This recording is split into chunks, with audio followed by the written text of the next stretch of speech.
apparently. So we've got chat here, we got chat here. We're doing like YouTube, Twitch, YouTube. And wow, I have some weird glitching on the screen here, so I'm just going to turn that. I hope that this doesn't look insanely glitchy on Twitch, because it looked insanely glitchy when I was looking at Twitch here. It is stuttering. Is the video stuttering for you? Is it? It does. That is so weird. Am I like Chaka Khan or Waka Waka Waka, DJ Scratch, Qbert? That is very strange. You know what? I'm gonna try. So I'm trying to do a simultaneous thing. Let's switch this around and then switch it back. See, does it looks insane now? Let's see. So hi YouTube. Normally we do this on Tuesday night. So look, we're partly through this amazing Mars rover, right? This is of course Perseverance, right? Yeah, I'm looking. It is so weird. So what I have over here is Twitch, and it is going insane. It is going insane, and I don't know how to fix this. So I'm gonna say, guys, it doesn't look smooth for me. I'm gonna leave the Twitch thing on, but I'm not gonna stream it here. If you want, if it does look insane, you can come over and join me on YouTube. That's it. That's all I'm gonna say. But look, I actually have another Lego set that we gotta continue. Now the main thing is that we've got a large part of this already done, right? This is an amazing build so far. And like what I love, oh shoot, I've already broken it. I haven't even finished its mission. So there's like this very cool thing where you can actually, here we go. So the wheels, they can obviously go in forwards mode, right? And there's some steering thing that goes on here. Wait a second. One of these things steers.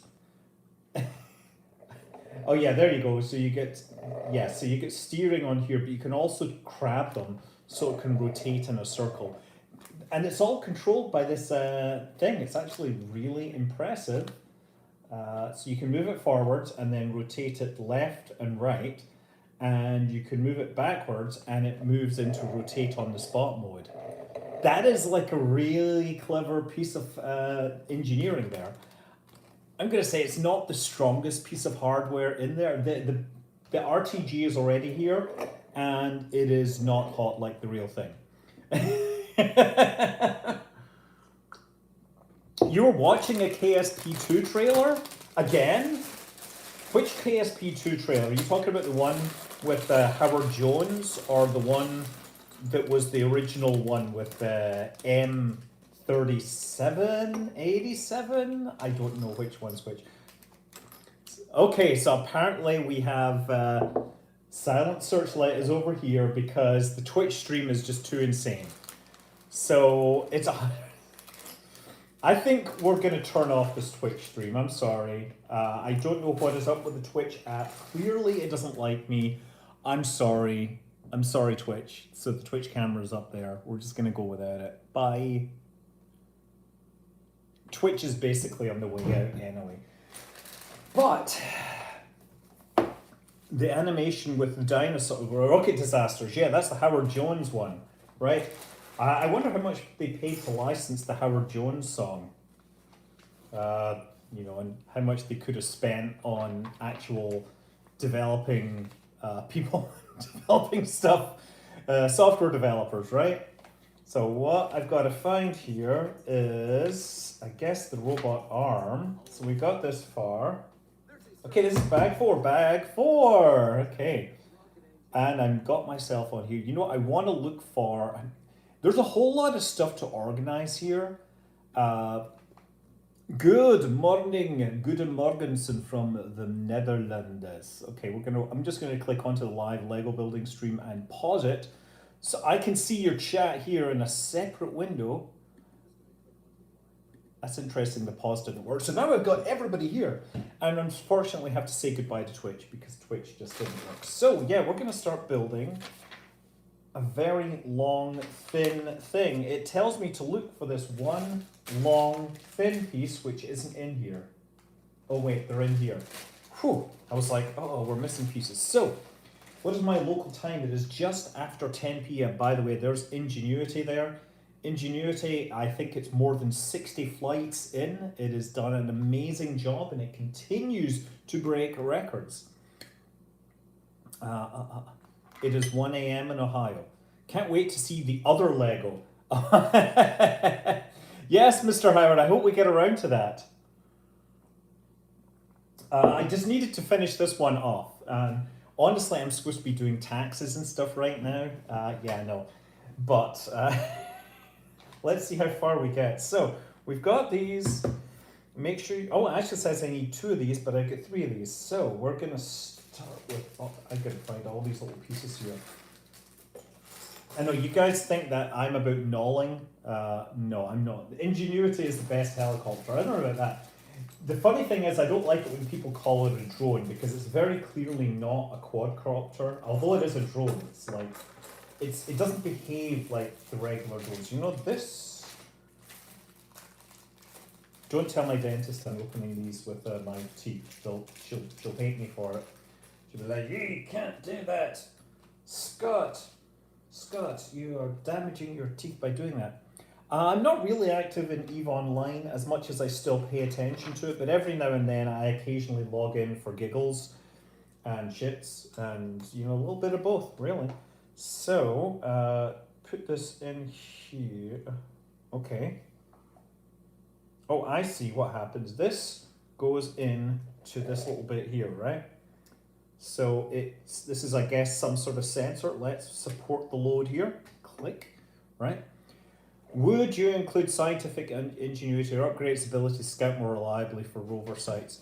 We're 60. I think I would like to see more instrumentation, but actually, I would just like to see more cameras because I think that's one of the technologies which has radically moved on much faster than Ingenuity was developed. Like, it inherited, oh, it basically inherited very old camera technology because that was what was available at the time. And like we've all seen that tiny cameras with, you know, processors that do an amazing amount of work have done a great deal. Okay, so this comes on here. Just getting up to speed here. Don't use your teeth. What?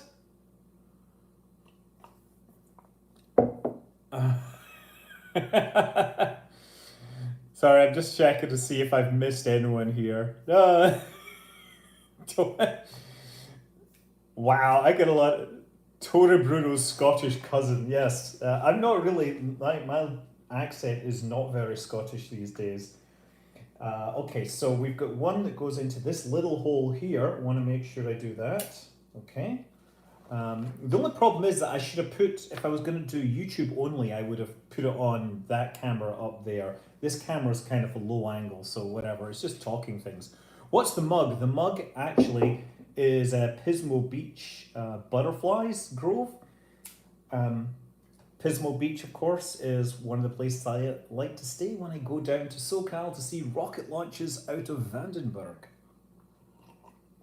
We bought this mug when we were down for the Dart launch a couple of years ago.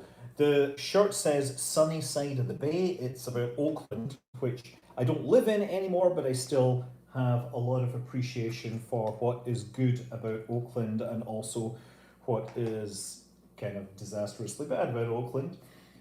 Still, I would rather get tacos in Oakland than I would in Marin, let's just say.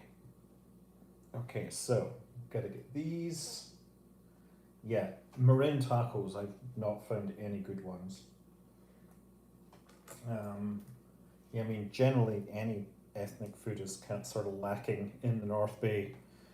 Okay, so these are 6. Let me see, 7 holes. 7 holes, great. Okay, just gonna make sure that this lines up. Do I have any expectation of For All Mankind Season 7? That's a good question, but I'll tell you what, I do have.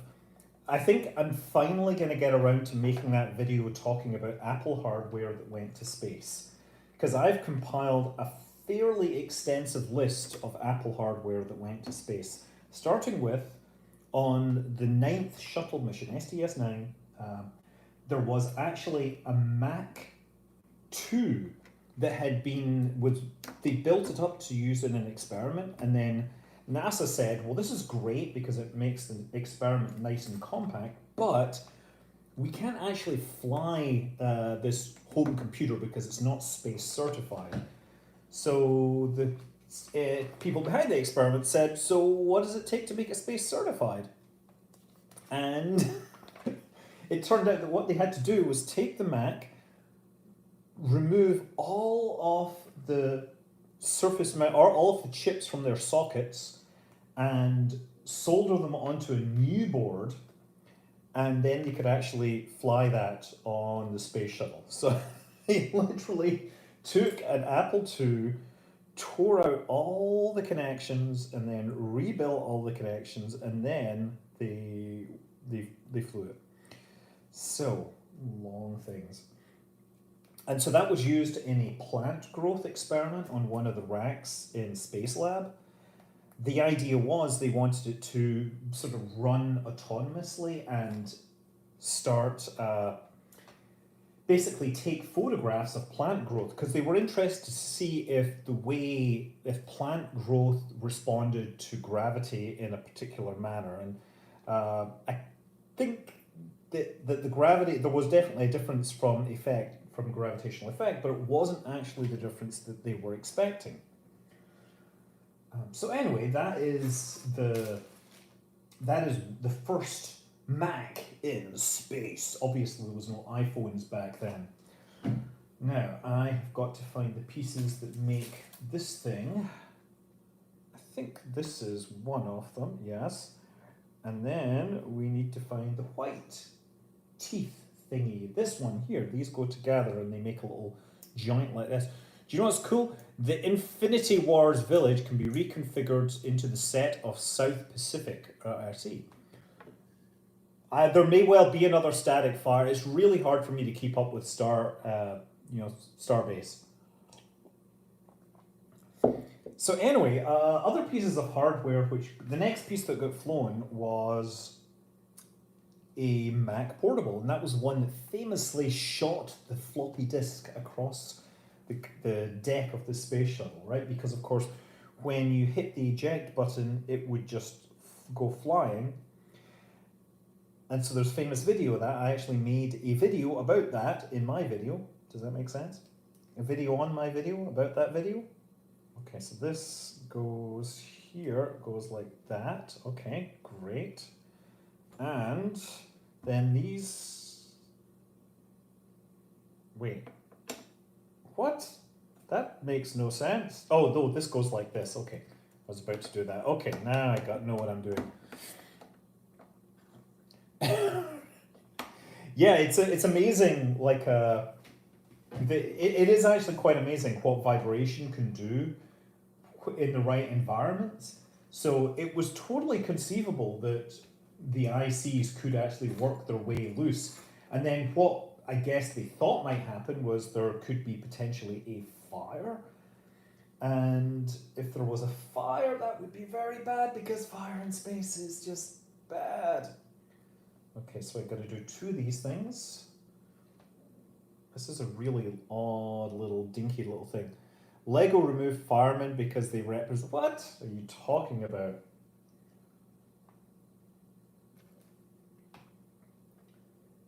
Okay, so now I guess it's a little transparent white piece here, so I don't know what I'm making with this, but it's doing something. So this is part of the thing that I'm building. I'm guessing this is maybe the head of the operating thing. Wasn't the final G3 PowerBook model codenamed Pismo? I don't know, because first of all, if it was an official codename, I probably wasn't around then to know it, and if I was, I don't know if I'm allowed to talk about any secret codenames. So just don't ask me about secret codenames, because I either don't know or I can't tell you. And to be clear, if I can't tell you, I can't tell you that I can't tell you. Okay, so I'm guessing this is like the camera fixture that I'm getting set up. You see the little glass lens thing that's coming on there? So anyway, it's okay. It's not a big deal. It's probably common knowledge. I just don't know that stuff because I'm not actually a hardcore Mac OS expert. Okay, so we're going to build like a little long trail thingy, which is for a cable. Um, so as I said, yeah, the next piece of hardware that was Apple that went to space that we know of was a Mac Portable. And that was basically the original Macintosh that had been put into a portable case. And you have to understand that back in 1989, portable was more like luggable. This was like a 16 pound, 8 kilogram device. And you think, oh my God, what were Apple thinking? It wasn't just Apple. Everybody was thinking. You look at the Samsung, a laptop from the era. It's the same mass. It's huge and it's heavy. That was just what we did back then because we didn't have a choice. The technology hadn't made the miniaturization go on, right? Okay, so this is going to go in here. Hey, Vijay Kumar, do you spend extra time working on your software development skills outside of work? Any software stuff that I do is. Look, I have small projects I do. For example, over the weekend, I took a ton of video at Fleet Week, right? And the reason I took video was because I kept on missing cool shots. So I thought, let's try shooting in 4K video, 30 frames per second. And as the planes fly by, there will be great moments where everything is perfectly in focus and everything. And so I wrote some code and it used like the Laplace measurement to basically figure out if the image was in focus. And it took the best focused images and then I selected by hand the images that I wanted to share from Fleet Week. So I went out and saw blue angels flying around, and I made a point of trying to get cool images. So I do things like that, and the code is so short because OpenCV is a very capable library. The code was ugly. Everyone told me my code sucked, and I was like, "Yep, it sucks. I don't care. Like, I'm not making this as a piece of software that I am going to share publicly or whatever. It is just something that I am doing." Okay, so this is here, and it needs to go on. Wait, what? That makes no sense. Oh, I see what's going on. I see what I missed. I missed this bit goes on here. So now this goes in here. So we're building up this camera with all its lenses. Oh, look at that. It's like science stuff going on here. I blew it. You should make an alarm with your voice to say, "Wake up, hello, it's Scott Manley here. It's time for you to get up. No, don't hit that sleep button. Get up out of bed. You've come a long way in the last 17 minutes, yes. We're getting there bit by bit. Okay, so what else are we going to do? No. We're going to flip this thing upside down and just put another one of these in. Okay. We need to put one off. I'm missing something on this side. What am I missing?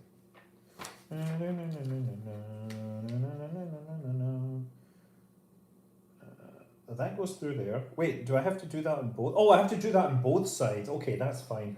Well, let me do that on both sides. You see, ×2. I'm not a speed builder. There was a time when I was really good at building Lego fast, but that was when I had less like rocket stuff floating around in my head, and I can't even do this right. I'm picking the wrong thing.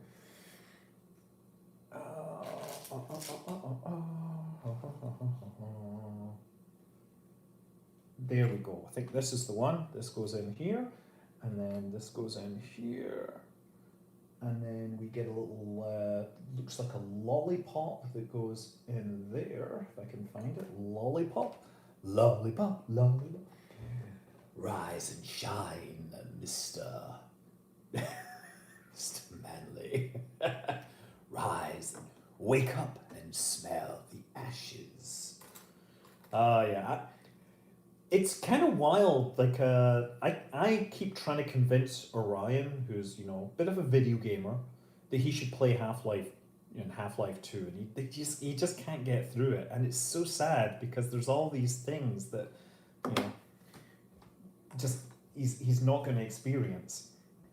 Um, Having said that, Sky has played all the way through um, Portal, so not complete Philistines, but it is interesting that some things apparently are easier for younger generation than other things.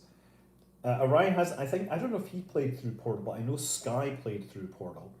Okay, so this goes on the front, and it's another optical sensor. And you know what? If I actually knew anything about Ingenuity, then I would probably be able to tell you what sensor is what here. Portal One is my favorite. It's easily one of the best games ever created. It's perfect. It didn't need a sequel, but the sequel is fun in its own way for sure. The cake is a lie. Like, Portal was an amazing piece of game design.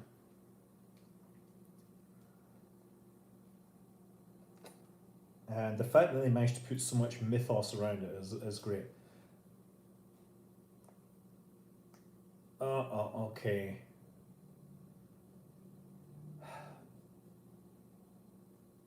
What? What is going on? You're seeing like some RFK thing? Oh dear. Oh dear, dear, dear, dear, dear, dear, dear. So, one thing that I'm not doing tonight is watching Ahsoka because that show is over. I thought that it had its moments, but I thought that some of the light, especially beating up on the stormtroopers, or the night troopers, there was just too much like flailing around and not actually looking like they were being like proper Jedi Knights, if you ask me. I was sort of disappointed that Diana Inosanto didn't get much of a fight scene until right at the very end. Still, I'm glad she got one because she spent most of the show just sort of bowing her head and saying, "Yes, Admiral," you know, or "Yes, Night Sisters," or whatever. How goes the flying? I'm totally like I'm qualified. I just did a Young Eagles event this weekend. I didn't fly at the Young Eagles actually. I was a ground volunteer. Um, I think I'll watch. I think honestly, Lost for All Mankind might have been better if they had moved time forward a little less quickly. But it is interesting that Apple TV has two major shows where time seems to advance too quickly. The other one being Foundation, obviously. Foundation, I think they could probably spend more time in some of the stories. If you're a Jedi, my color would be purple. I totally would go with the Mace Windu look. But actually, I have some pretty amazing Jedi skills. You'll see me if you've seen my videos on the internet. I can spin. I can do the whole like Ahsoka backhand style, and I can transition with a flourish. I'm bad. I'm like I'm cool. And you know what? I would do this thing where the kids I'd like fight them without a lightsaber, and it was great. Yeah, I'm looking forward to For All Mankind, but I think at this point I, I just sort of enjoy the kind of interesting weird stuff that goes on, and I don't want to be a annoying person and point out every single flaw because that would just not be cool. Okay, so we've got this, and this is the thing. Okay, I guess that goes in here.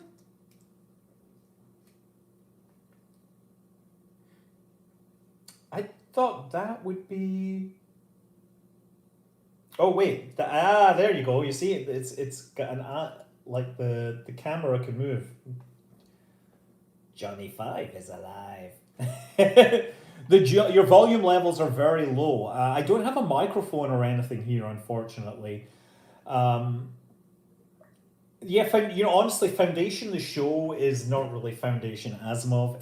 To me, it feels like these guys had an idea for a cool science fiction show with like the three Cleons, and somebody said, if you made that a Foundation thing, we could like sell it to somebody, and they basically they basically made this show, and honestly, like the Cleons are the funnest part of the show. But I'm gonna say season one, they hit thing in season eight where it was like, oh, we've been figuring out all your secret plans all along, and that was just like, oh, it was decent up to that point, and it completely lost me. But season two was so much more entertaining. There were so many more moments where I just felt that I enjoyed. Okay, so it says fold this up. This goes around here. Okay. And now we have to put this in here. Okay, so it says, hold on. Wait, what? Okay, so it says fold this down again, so it's going like that, and then, wait, what? Oh, does this rotate? Okay, this rotates. So it needs to be like that. There we go. So we got to get the right orientation for this part as it goes on. There we go. Okay. Yes. Yeah. The Cleons are in for pain next season. Yes. Um, there's a lot of things. I'll be honest. I'm not like a purist when it comes to this. I knew that the thing would be pretty much unfilmable if they decided to do it according. Okay, how does this go in? It just sits there. Oh, and there's a little pin that goes through there.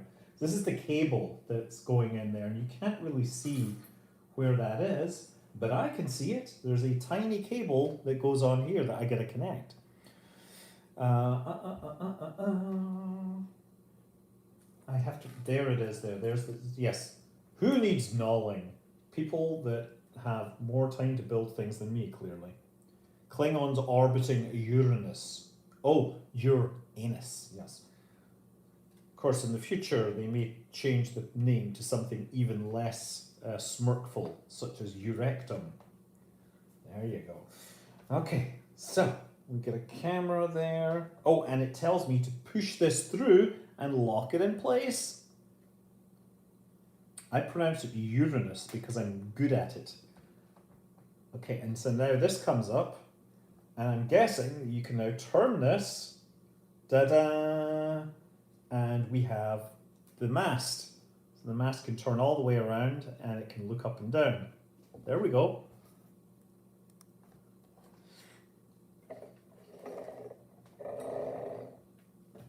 That's starting to look the thing.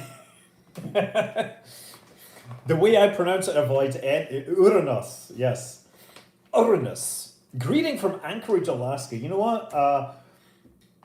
The more I've learned about flying, the more I kind of want to go up there and fly around, but I would probably kill myself because I really don't have enough experience yet. But I do want to find an excuse to do some backcountry flying like that, and it seems like they are much more tolerant of that stuff out in the north, as they say.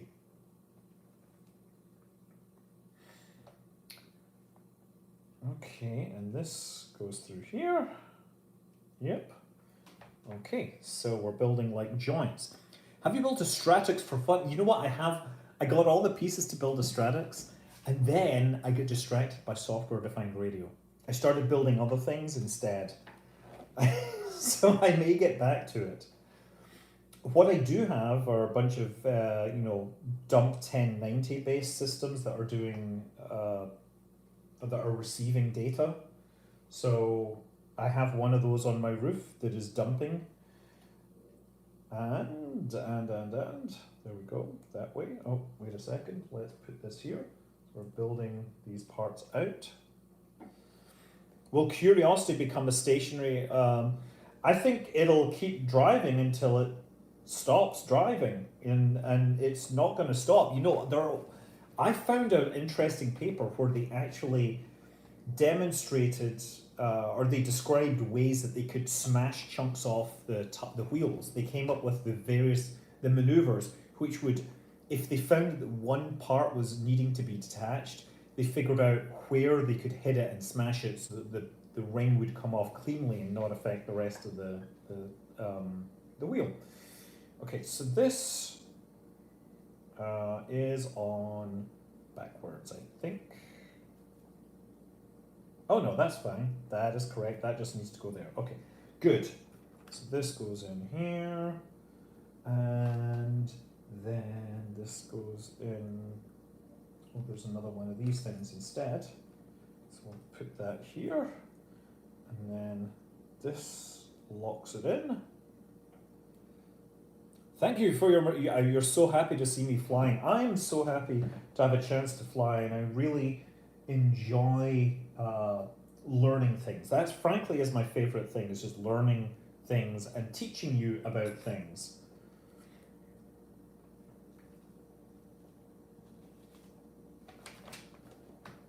It's given me a whole new range of things that I can talk about. And I'm glad that people occasionally tune in to listen to me talk about, flying stuff.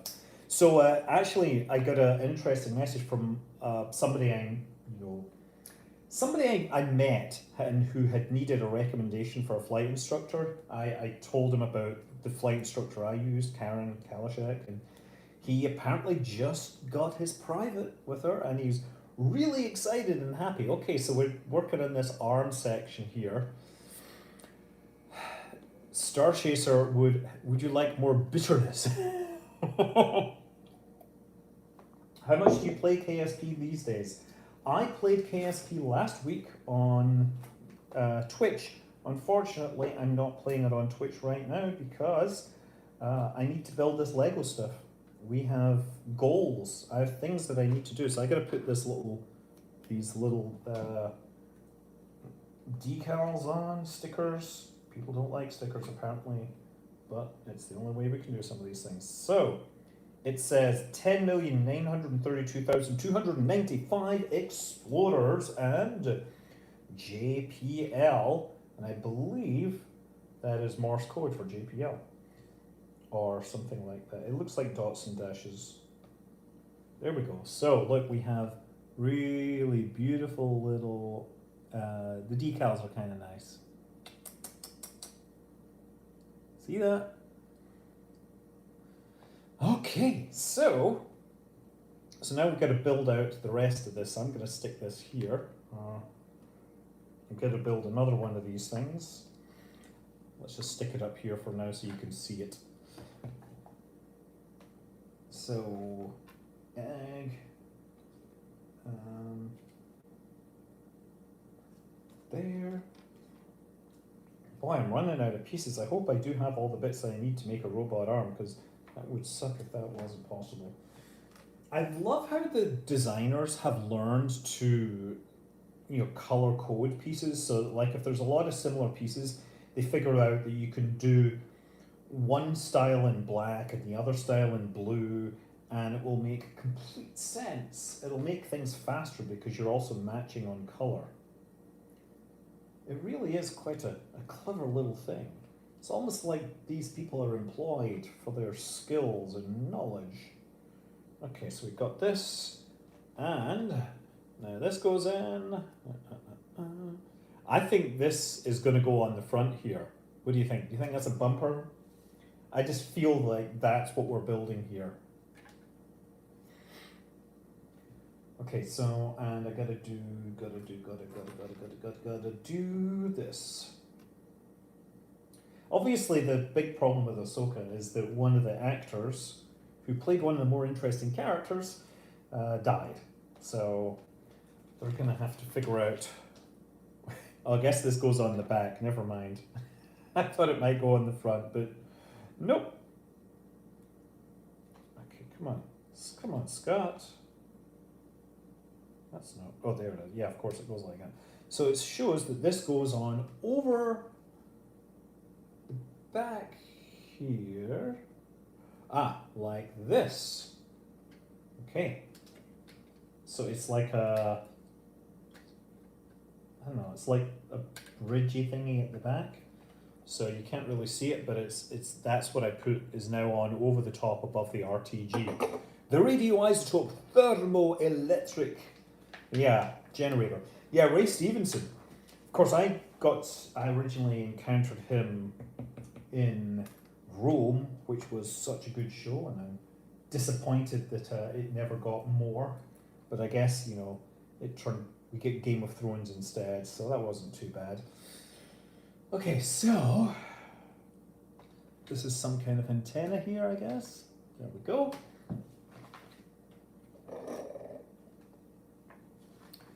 Do you do as Romans do?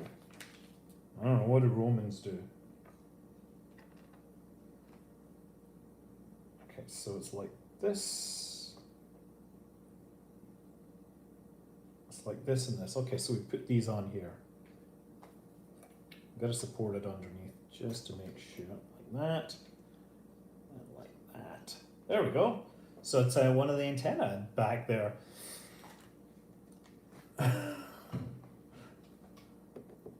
Yeah, well, corrupted jet. It's very clear that in the Filoniverse there's a lot more to the Force than simple Jedi and Sith. And honestly, I'm pretty sure that Lucas is down with that notion in general. But I don't know.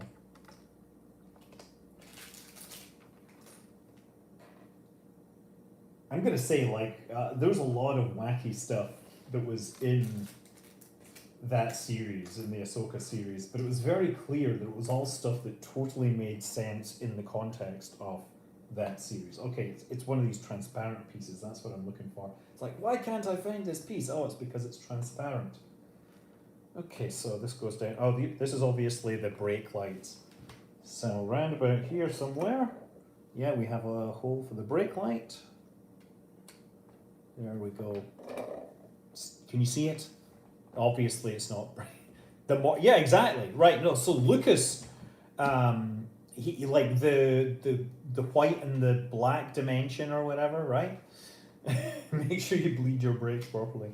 Lucas was really into like that weird, symbolism and stuff. And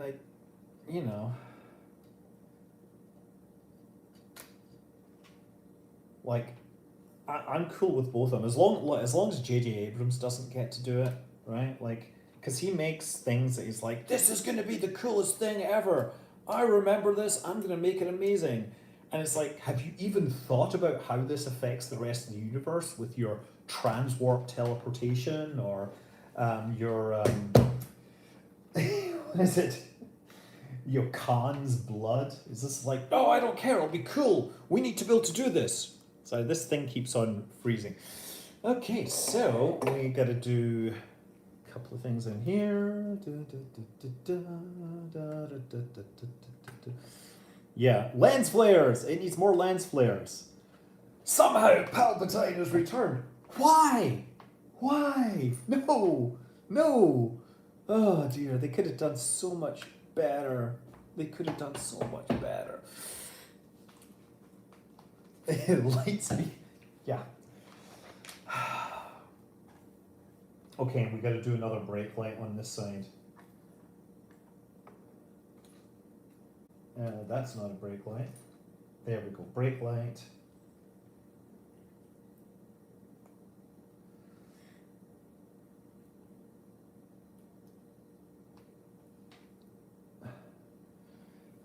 Yeah, I think I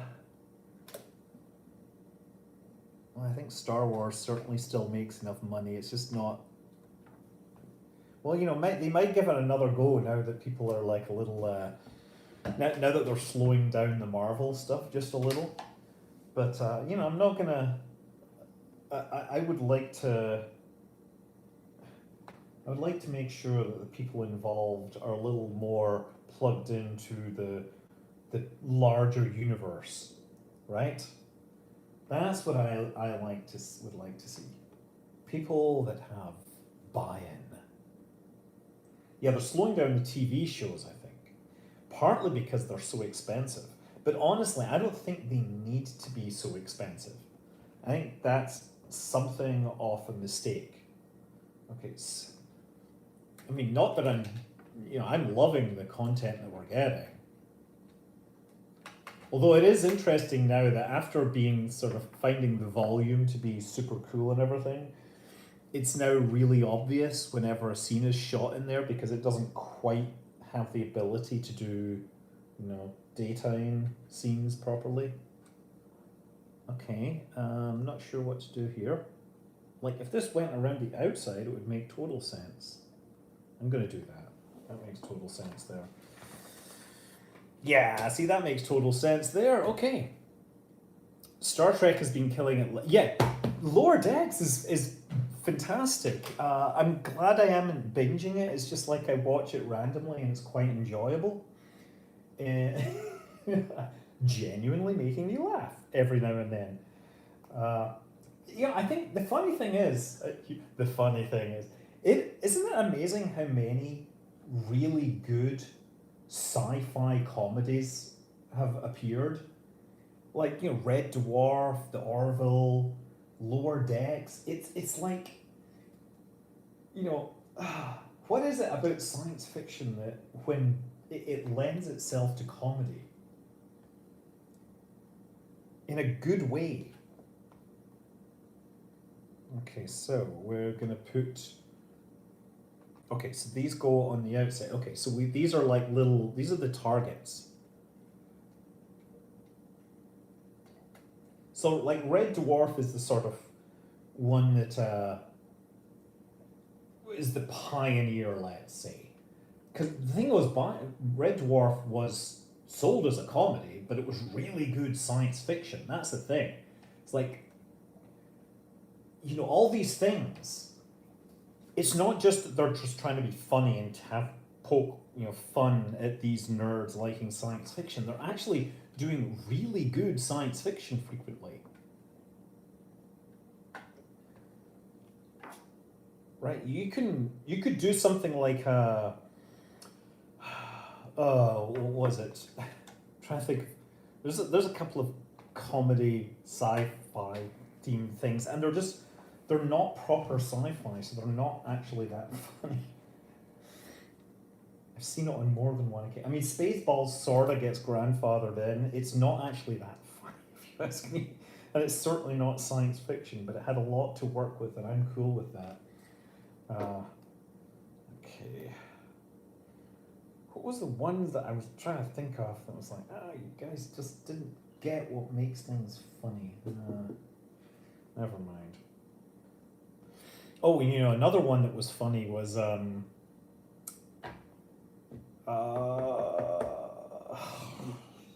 Galaxy Quest. Again, it understood what made sci-fi good sci-fi.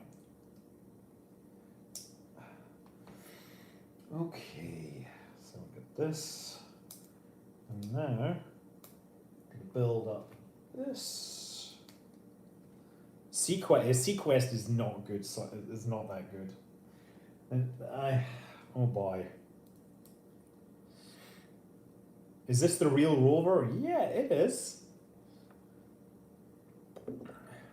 By Grabthar's hammer, I will avenge you. Yeah, Roy Schneider was a fine actor, as far as I'm concerned.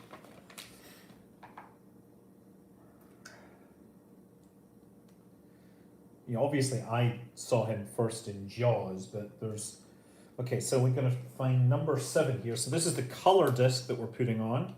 I love it that you actually have a. Oh no, you know what? I can't figure out what the right way up is. I'm going to have to look at this very carefully.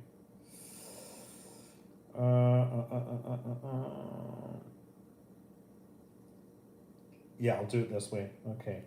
I have to make sure my color disc is the right way up, because it would suck if I got that wrong.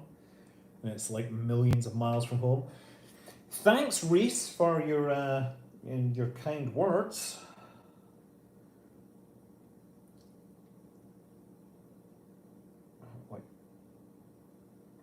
Wait a second. Did I get this?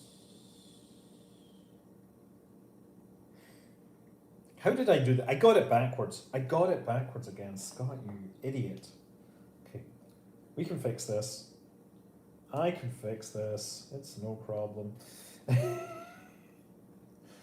Ah, dear. It's a good thing I'm not assembling sugars and proteins and stuff, because otherwise I'd be making mirror versions of everything and poisoning myself. Okay, so now we need one of these, and one of these, and then a couple of these to make the thing just right. And we need one of these pointers on the top. Great. Okay, so see, this is the little thing with the color calibration stuff. The camera would point at this, and there's your like color calibration, and there is the thing for like making sure the focus and everything is right. I don't know when another thing is going to fail on a Russian spacecraft. I just know that they are clearly having a few issues. Okay, so this has to point towards the back. Okay.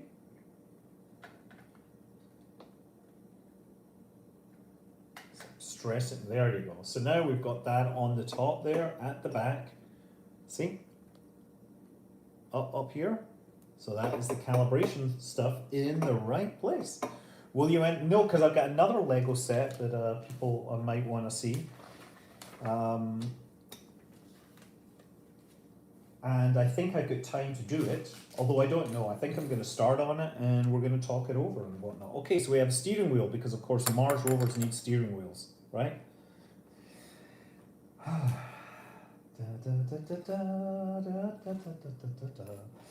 Okay, so in here, it's just like, I need to get this done because tomorrow night I'm going to make sure my video for Psyche is launching. Come on, kids, Psyche is launching this Thursday. You gotta be super hyped for that. Like, and tomorrow, by the way, live opening of the stuff that came back from OSIRIS-REx. That's right, you know, it's almost like asteroid mining is gonna become a real thing at the rate we're going. Okay, so this goes on, it just shows here, does it actually? It does, it goes into this. Okay, so there's some sensor on the front. You're pretty hyped for that mug that looks like it has a, this mug here, the Pismo Beach butterfly thing.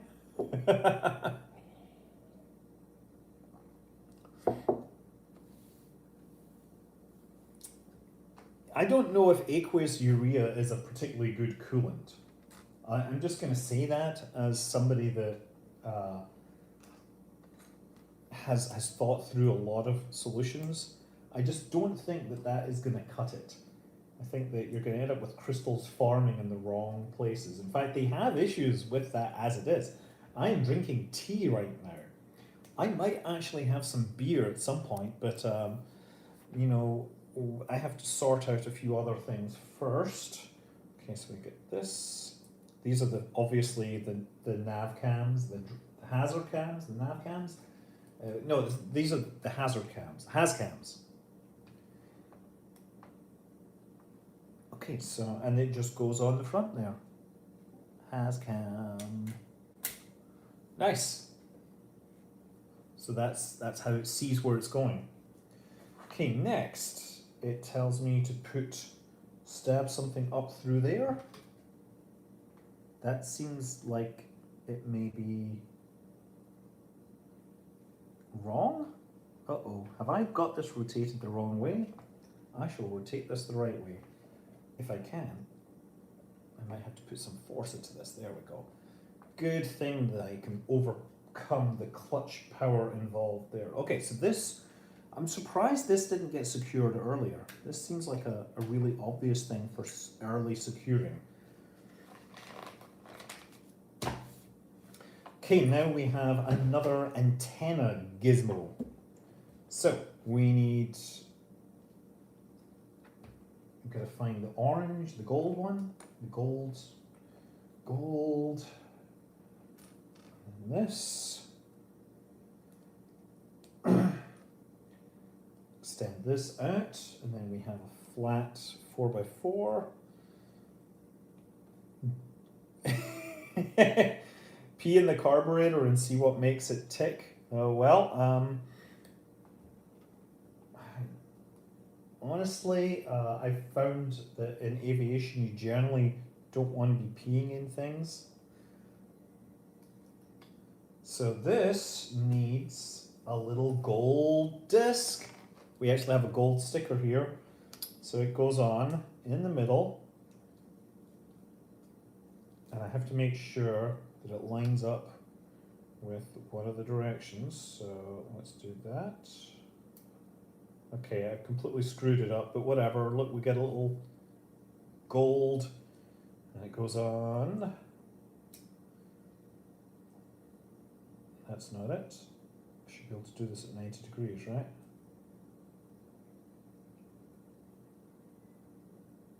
Oh, interesting. Okay, so apparently we do that. Bingo! And this pops on up here.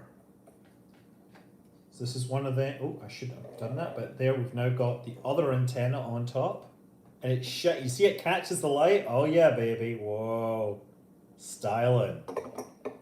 Bling! That is the bling. Okay, we've got to build ourselves something that spins and rotates and does things. So this will be the Technic side of the Technic set. This doesn't come out, so I remember going into the store to find this, and I expected it to be with like Lego ideas, but it was in fact in the Lego Technic section. Okay, so push this in here, and then we need, so we got this, and it goes in like that, which is interesting. And then we'll put like a gray 3 in. I'll go slide through here to hold this in location, in position. Goes all the way through, and so now we have free rotating wheel bit thingy with some guides on either side, which I guess is intentional. I'm not sure why they would do it like that, but maybe it will be more obvious once we get more of this done. So it tells me to do another one like that on the other side. So I shall do that on the other side. Take me to the other side, other side, the other side. And I also have to do one of these things simultaneously. So this is going to be an interesting one to push through. There we go.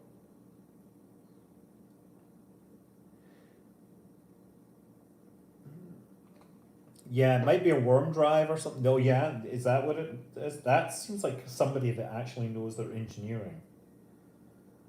Side loading. Okay.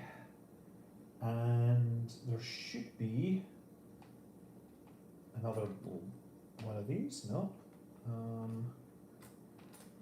There's another one of these. Okay, that's good. So this puts this in position. And this needs to go all the way through, I think, and lock. There we go. Okay. So I'm guessing something is going to lock this on the other side. So it's like building a fairly potent gear assembly here. I'm making a Lego, that's right. Imagine the rover finds Kerbals on Mars. That would be wild. Imagine the rover took Kerbals to Mars and we only found out, wait a second. Yeah. Like somebody had snuck them on there because they were a nerd. There were a lot of nerds at JPL. Good people, the best kind of people.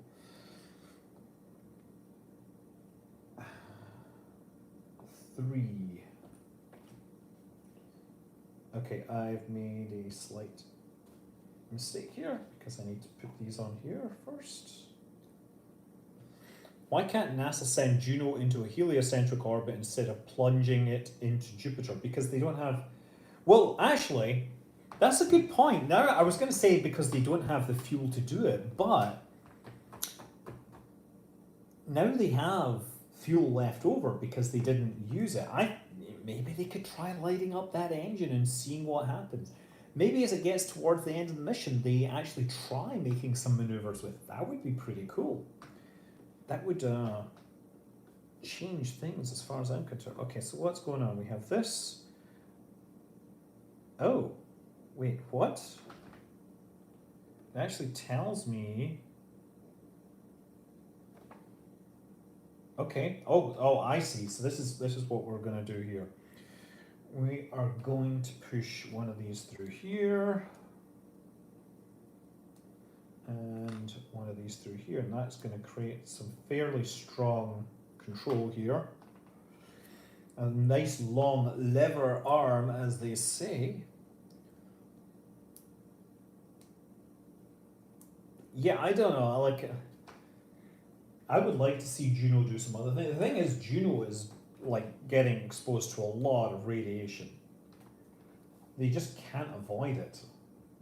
Okay, so this.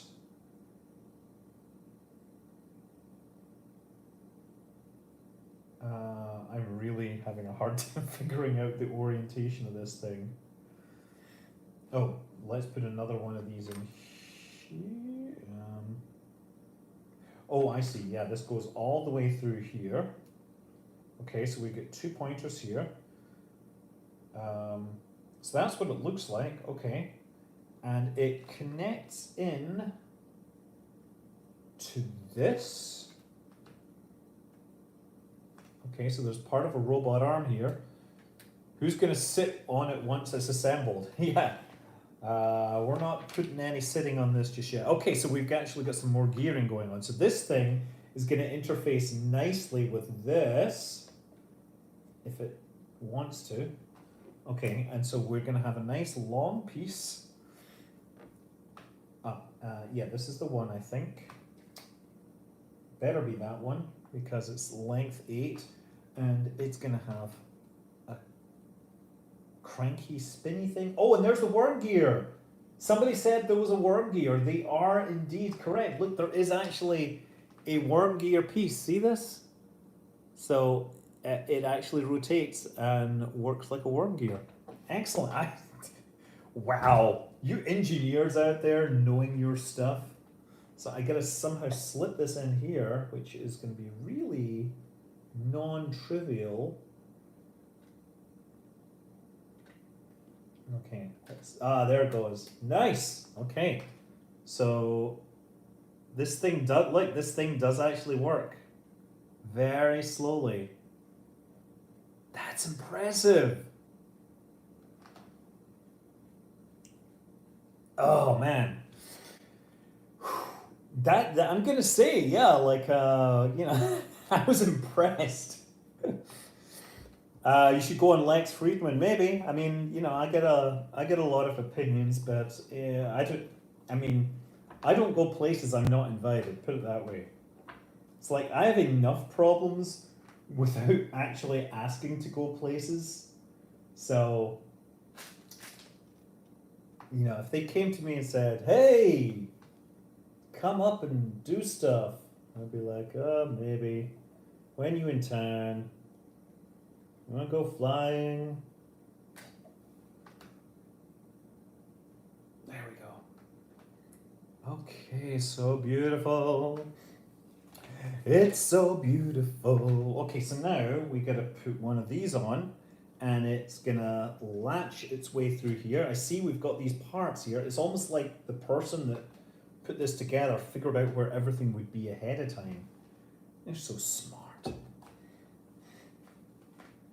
Hey, listen, I live every day thinking that one day there might be a killer asteroid coming our way. That's not a downer. Okay, so now we're going to do Perseverance. We're going to do number 4, and we're going to stick this on the side to make it look like the robot. I would love to spend the time I mean, Grass Valley is really like close to where I could fly there. Like it's not even that far. In fact, it was really close to where I did my practical test. I did my test out at Lincoln in just near Sacramento. I cannot get this sticker in.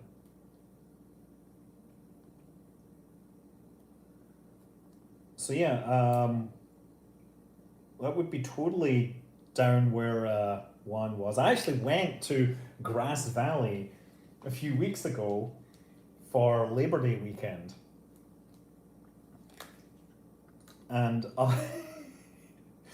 and we also got some serious rain there as well. By the way, so I'm just putting both of these stickers on since I'm in a sticker mood. Perseverance, Mars rover, Mars 2020. Perseverance. Blings. Ah. We're building Perseverance, and literally I'm showing you the name Perseverance. Okay, so what we got here? We've got three interesting parts that are definitely parts I've never seen before. So we're going to take one of these, and one of these, and it tells me that I should just click this in and listen for the click. Hey, okay, that's a good sign. Okay, it moves very slowly. I hope that's correct. Next, put one of these on here, one of these here,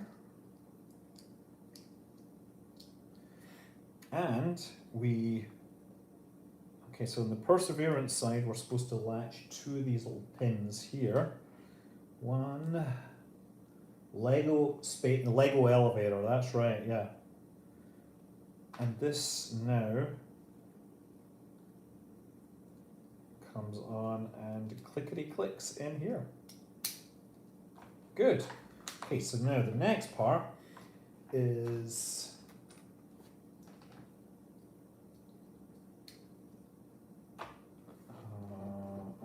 okay. A little black one on the end. Oh no, we need a clear one rather than a target one. Okay, so that's that. And then on the other end, we need this little weird ball. Balls. Donkey balls. Mendacity, yes. Mendacious. It is really impressive how Lego can maintain their tolerances over such large things. Talk about your watch. My watch is just saying 5% power because I've been running around all day, and so it's running out of power. So I'm not really talking about my watch. My watch has just done its thing and is saying, when are you going to bed, Scott? I know you normally go to bed around now. Okay, so we've got part of a segment of an arm.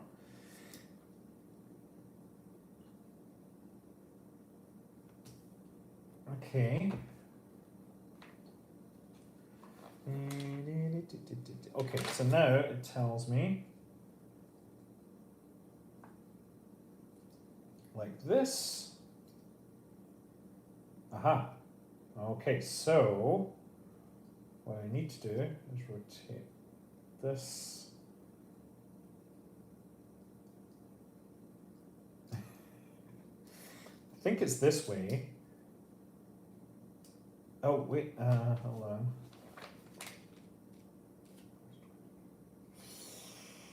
Oh, I think I might have this thing upside down. Okay, so let's flip it this way then. I think this is correct. So when I rotate it around, it locks into place and it says Mars 2020 Perseverance. Did I see? I wonder how Lego model holds up against radiation in space. Did you know that there are actually Lego minifigures on the Juno spacecraft getting exposed to lots of radiation? Of course, they're actually made of aluminium. So they're not really technically accurate But all the same, okay, so this has to come down like that. That has to come down like that. And this has to lock on like that. This is going to be the hard one to do without breaking things. There we go. This is looking pretty much like it's supposed to, huh? We have a robot arm. And this thing will come up and down, and I can fold it up. I think the folding, there's no articulation in this, it just locks into place. Yeah, Lego Technic Lander for Venus is going to be a harder one. It's true, those are going to be the rarest minifigures in the universe because they're going to get destroyed in Jupiter. They shouldn't destroy Juno for that reason. It'll create a market for collectors. They should ask if there's any Lego collectors want to go to Jupiter to get them back.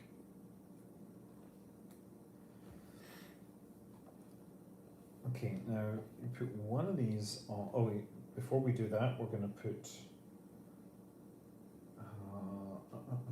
this is a journey into sound. I don't know why I said that. Those would be worth a pretty penny indeed. Okay, so this goes all the way through here. And then it says load up with some more until we have a bunch of them.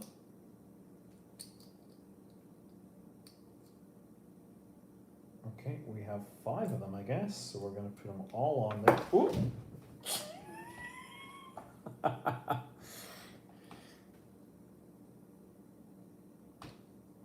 Okay, so now a little gold sticky. Oh, I see what goes on here. So I thought that was the next one. No, we have to do.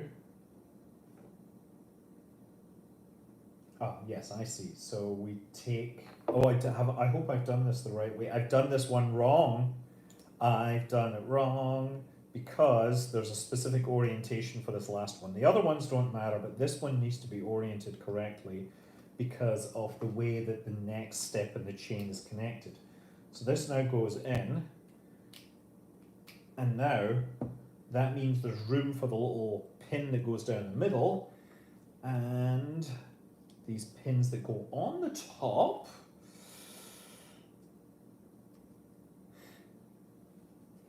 And now what?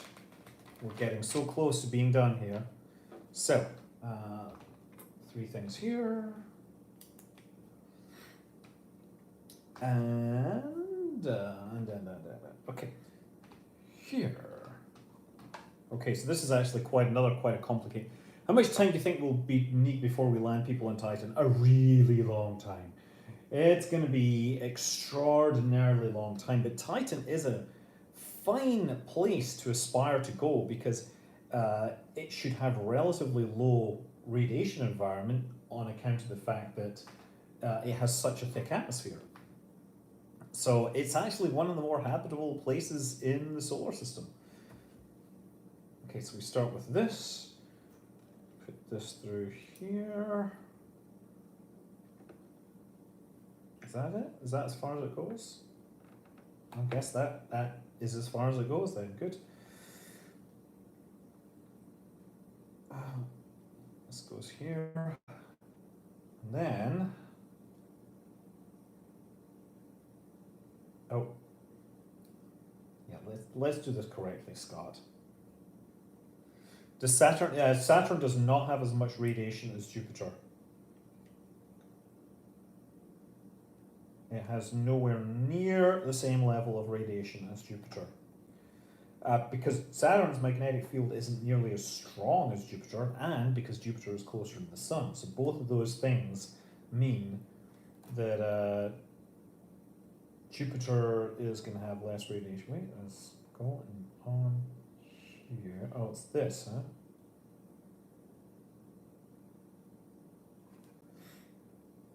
And then that goes there. This is going to be like the drill system. You know what this is supposed to be? Is This is supposed to be the drill, and these are supposed to be the two spacers. So they would touch this up to the rock, and then the drill extends in, and it knows where the rock is. So that's how they control it, right? They make sure that they don't move the arm in and bang the drill bit. They move in, and when these sensors touch, they know they're at the rock. It does look a little like a revolver cylinder, but that's what this is supposed to be. I'm going to wager, if I were a betting man, I would bet that this is the drill and the drill bit.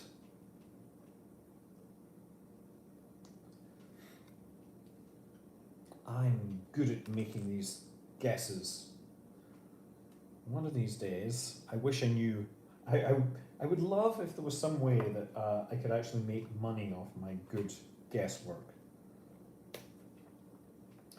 People occasionally ask me, which space company should I buy stock in? And generally it's like, you can't really buy stock in the one that you need to buy stock in. As much as I'd love to say, I think a lot of the space stocks are maybe a little overpriced. Because everyone really wants to get a piece of SpaceX, and they can't, so they buy something else, and then something else isn't SpaceX. And so everything else tends to be more valuable than it actually should be, or more pricey than it actually should be based upon its value and performance. Can I make a review of I did make a review. The launch tower behind my desk, I totally did a whole thing about that. There's a video out there. It's just, the problem is that it can be hard to find where all my content is because there's so darn much of it at this point. Oh, and I need to put another one of these in here. So now, oh.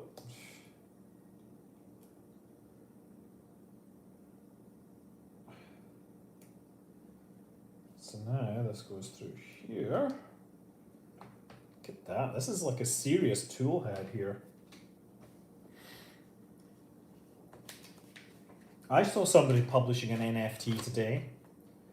It was an NFT that was basically ripped off from somebody else's shader code and getting resold, but hey, there's still innovation happening in NFTs.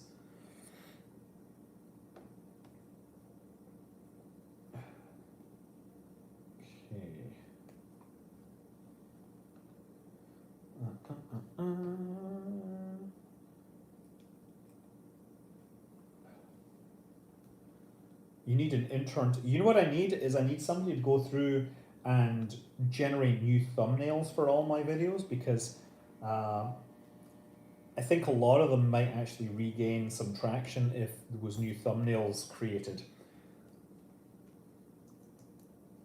I've been kind of super busy of late, and honestly my presence has dropped somewhat. But all the same, I still aspire to tell the stories that people want to hear. Okay, so now on the back here, this goes up, and then I put a ball here.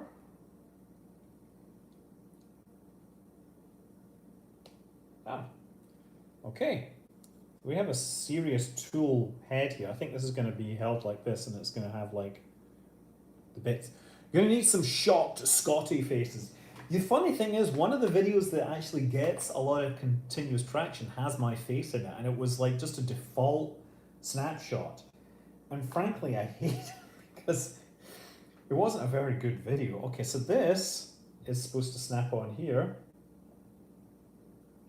This is where I'm going to be careful. There we go. Okay, so now we've got a tool head here. Yeah, so it can go.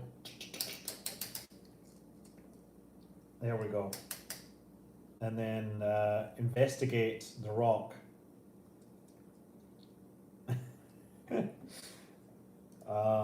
There, it's investigating the rock. There we go. Okay, so now it can roll in there. So wait a second, how does that work? Does this just turn? That feels like it's there must be a way to turn this. I thought there was a thing that I saw. Oh, is it back here? Oh wait, that's not hooked up to anything. That's still not hooked up to anything. It says fold. Okay, so it says fold this around. Are you sure? There's a thing in there that's stopping this from moving.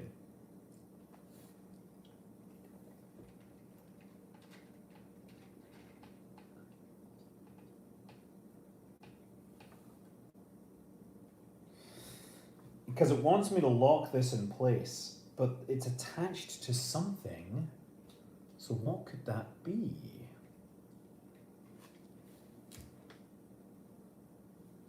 Or maybe this just rolls in. I do not want to break this thing. Gonna have to take a look at the workings in here to make sure I'm doing it the right way. Last thing I want to do is break something. So there is this thing here is actually attached to like a springy thing that is attached to a spinny thing there. So that does this. There it is. I just wasn't turning it far enough. So look, turn it all the way into position. And so now I know that that works. This is more Meccano than it's mostly Lego Technic. Yes, that is absolutely correct. Okay, so actually it's explaining in the guide how it works. Scott, so yeah. Turn it out, let him bring it out. Take me out, da da da da da da da. And this one isn't hooked up yet. How is that not hooked up? Oh, there's a little gear that I missed here. Okay, Scott. Tiny little gear here. I was wondering why that wasn't working. That goes in. It was so easy to miss. So now, there we got a worm gear in here, so it should be strong enough to lift this thing up.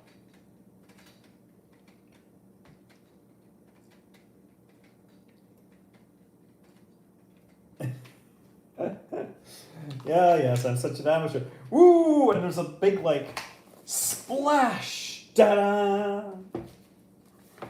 I think that's us actually completed this. So now, in theory, I should be able to fold this away. So let's bring this in. Let's bring it down. All right, bring it around. There, okay, down.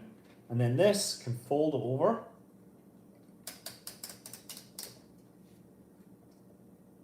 There we go. And it rotates around. And we have we have the drill bit on there. Yeah, I'm sure Lego would love to have digital. I think Lego have always had, I wouldn't say they always have, they have a lot of digital instructions available. Okay, the other thing is there's actually a lot of tiny little pieces left here that haven't made it into the model. So I guess that's a good thing. And there's a whole augmented reality app which I can use, but we have the completed rover with lots of important stuff here that lets it move, lets it turn, and lets the arm move around. Time for a stop motion video, yes indeed. You know what I'm going to do actually right away is collect these pieces, and it's 11:30, but I think I have time to start on the other set, which I'm going to say is interesting. It is much more limited edition than this, right? It's it's not an official set. It is made with official Lego though. I'm just going to put this away for right now. We'll put that in the background and we'll, it's not one of these pieces. Get rid of that, put this off in the background. I am going to go through and I'm going to come back with the set and a beer, because I really need a beer. I've had enough tea. Beer time. Stop. Beer time.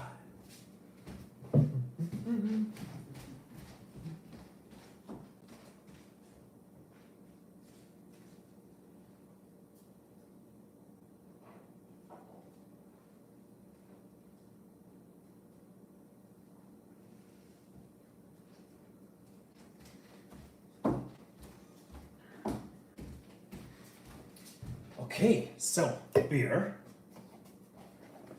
posters, because we have lots of posters, and, well, somebody from, guy Stephen from Maxar designed a model for one of their next generation Legion satellites. That's right. Now let's open the beer. So I don't know what these posters are like, but I just got this in the mail, and I've been so busy.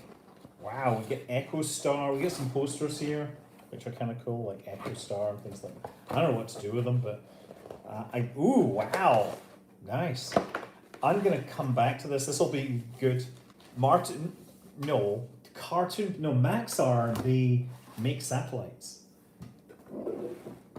So anyway, I'm gonna pop this open, and indeed, it does have Lego designs. It has a manual, right, with actual parts. So it looks the part there. There's a letter here from Stephen Howard, who is basically saying a very exclusive custom designed Lego model, not sponsored or made by Lego, by the way, but it's made with, it actually uses Lego pieces. Maxar's Worldview Legion, he designed the model years ago while at the company and thought, through the help of my team while at Maxar, we created 50 exclusive kits to celebrate the eventual and hopeful launch of the series of satellites. He had been an administrator, but from February until September of this year, so I guess he's just left the company, and he's looking for a new job. Stephen Howard, right? Stephen W. Howard.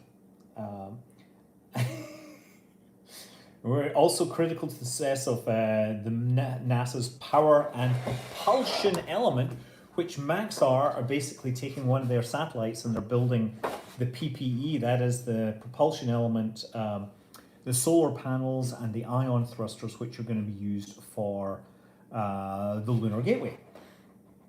And also the Maxar bus. I think this is the 1300 satellite bus, which was originally Ford Aerospace, if I remember correctly, but I could be wrong. And it's being used for Psyche. So Psyche's going, the top of those studs, I can confirm that it does actually say Lego. Before I said that this is Lego, I verified, I looked at it up close, and it says Lego on it, but you probably can't read it there, but it is definitely says Lego. Right, so these are pieces that have clearly been acquired through like Bricklink or something.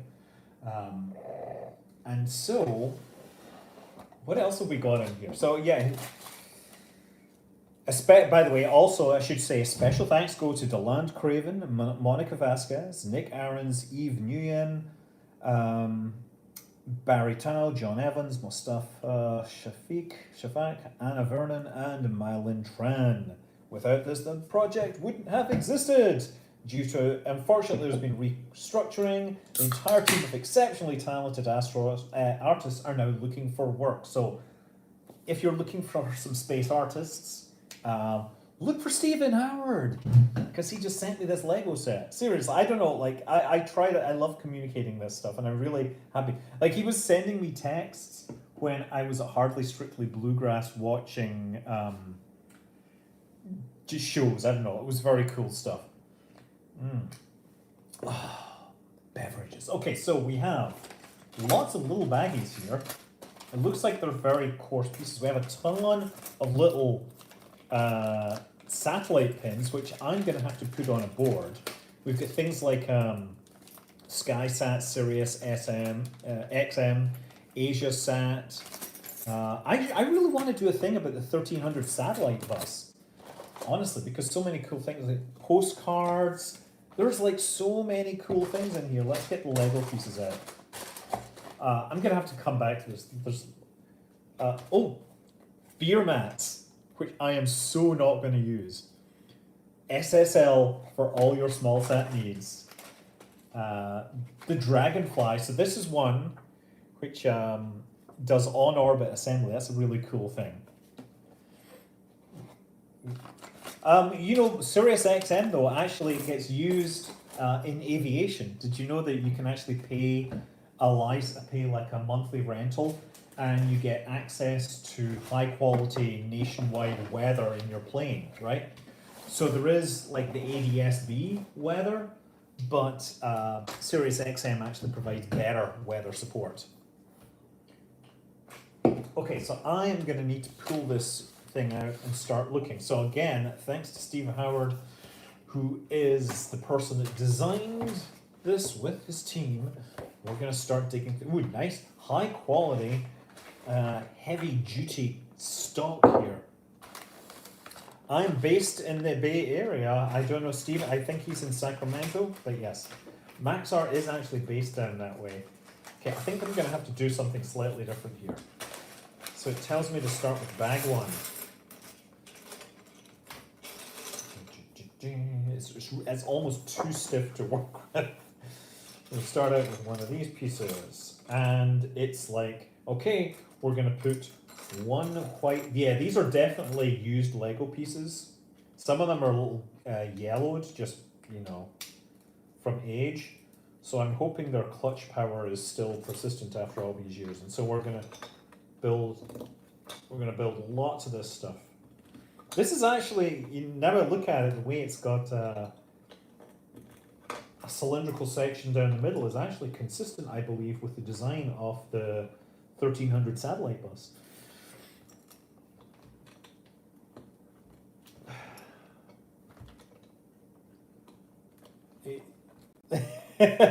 You thought Scott was a smaller YouTuber? I mean, look, here's the thing. I'm a smaller YouTuber. I've just been around for a long time. Subscriber count doesn't really translate to actual video views. So most of my subscribers don't watch my videos every day, just simply because I produce way too many. Some of these things are clearly... Oh, that's interesting. Okay, so I guess we have to now plunge these in here. Okay. Yeah, this is... I wonder if some of this stuff is not official. I think some of this Lego is definitely aged, but that's just sort of how you expect when you get the parts from Bricklink. At least it's not fake Lego.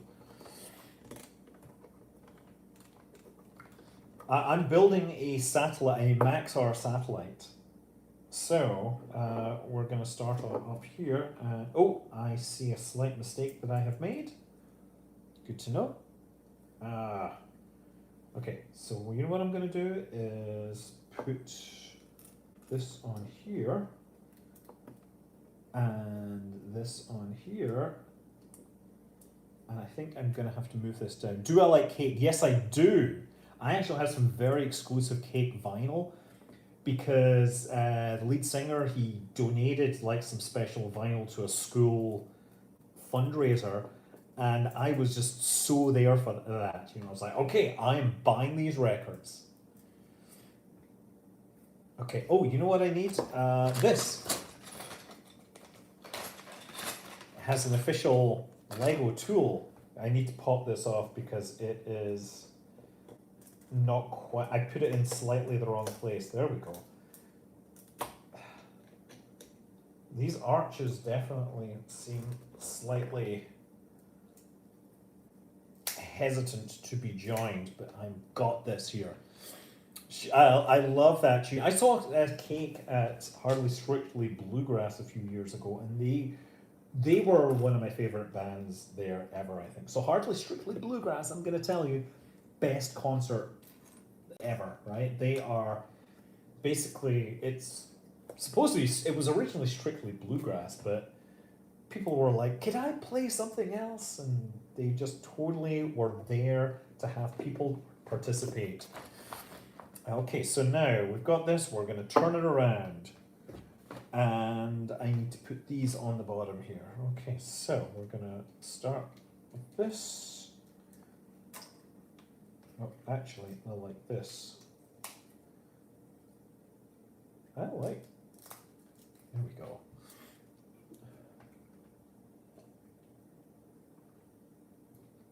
Oh, I'm glad that you decided to follow up and get the perseverance. But yeah, tomorrow the cool thing to happen is that they are opening the sample canister live from Osiris Rex. So you guys should tune in to see that because it will be historic.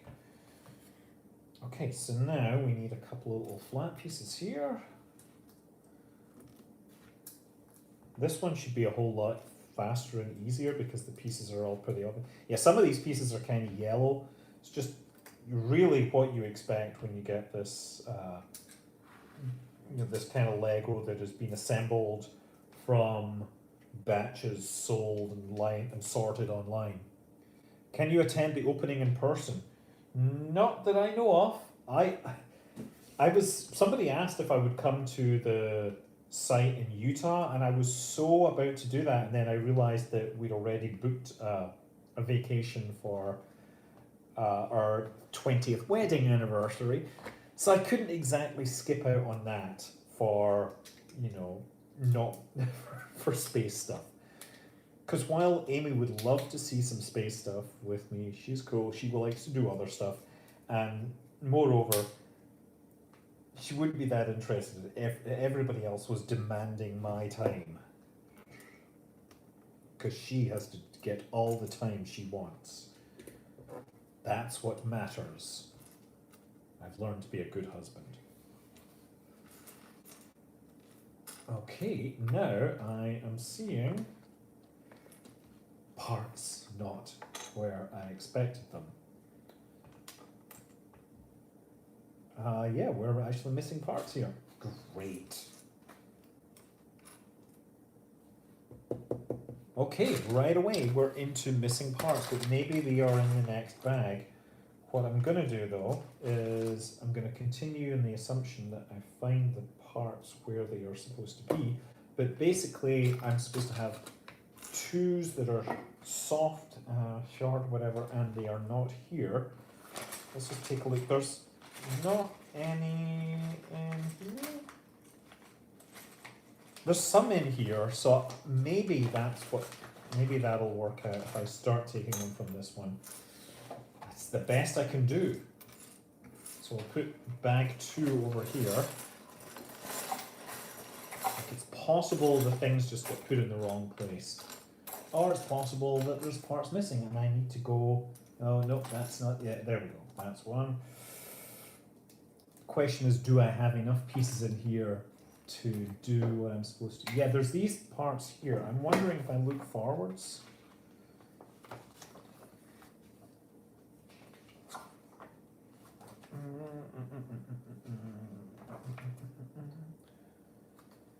So you know what I am seeing is that we might be missing, so this is now bag 2, this is definitely bag 2. Doesn't really say, oh yeah, bag 2 here. So look, I think that I might be expected to do something else with these things. Let's work through. Big Lego, by dumping all the bags at once. That's true, people can do that, not me. I'm going to build all the other bits and see what happens. So let's just start working through this, because I think I might be able to build something that approximates the real thing. And if not, who's going to know? It's a satellite in space. Yeah, what? Yeah, also missing flat pieces here as well. Well, let's start taking them from that bag.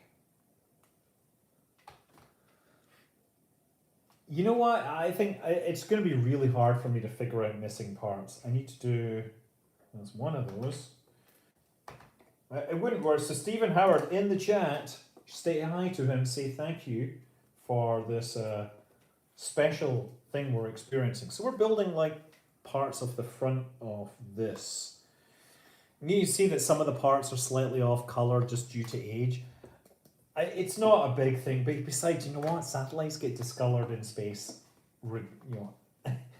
Anyway, I think what I'm gonna do is I'm gonna put these parts in and see what happens. Yeah, maybe I should do that. Maybe I should not do that. Actually, I shall come back to this momentarily.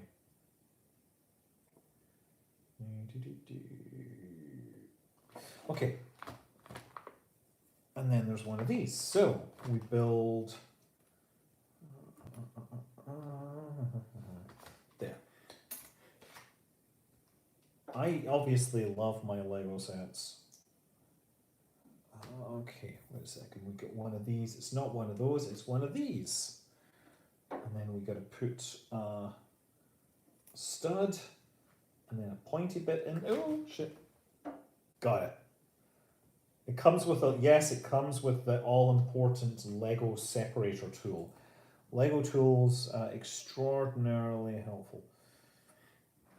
So we're going to push this one into this space. So again, we're putting parts on here. Well, at least this part we have. Just going to check. So I'm trying to make sure I use up all the parts that I know of. I'm going slightly off script here, I think, because I want to make sure I know where all the pieces are. Okay, so we need single piece, a single square stud, one of these, and then you need the pointy white one, and then you need the little claw. I know, like, I have been through the same experience of having my fingers just disintegrating, burning all the time. Okay. So you know what? There are one, two, yeah. There's a couple of pieces here. There's some more of these here. Maybe I should, like, put these out and see how it, if it doesn't work, it's supposed to be flat. It's not a huge loss to have some studs. It is a cosmetic thing. Okay, so round the back we got to build this little thing here, which I guess is supposed to support the satellite on the inside. So we start out like this and build this out.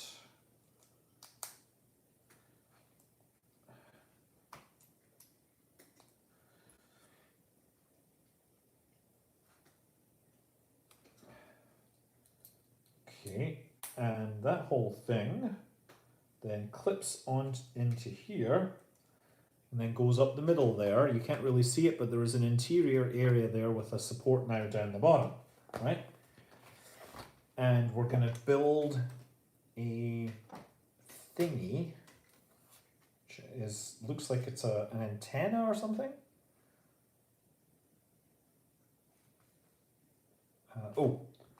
Reading this right to left. Soundscapes have to stop watching soon. Wife will be home soon. Well, that's cool. Yeah, you always, as I said, you know, treat your wives well. You sometimes don't appreciate just all the useful stuff they do. So, we're going to build this.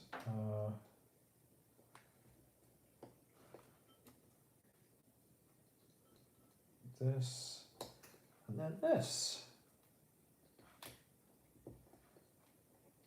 Is this supposed to be like an antenna or something inside here? I think it's like modeling some sort of interior thing. Oh, is this supposed to be like the antenna on the inside? Because, like, you know, you might have a waveguide that reflects the stuff down into the receiving system for compactness reasons. You know, like a lot of the early spin-stabilized satellites, the body would be rotating and then they would have a waveguide to a stationary antenna. That was true for things like Early Bird, I think. certainly by the time they got to Intelsat, 3 and 4, they had this derotated section that would do this. Okay, so now, yeah, we've got a little pointy thing here. Oh, it's an imaging device. Of course, that's what this is. Now I think about it, yes, so this is going to be like a camera system. That's what it is. That makes complete sense. And I don't know why I put this in here, but I have to build. Somebody did a great job designing this. So, stud. We have a conical stud. So this is obviously some kind of a point of focus device. I'm going to use that one. I guess it doesn't matter which one as long as it fits roughly in the right place, correct?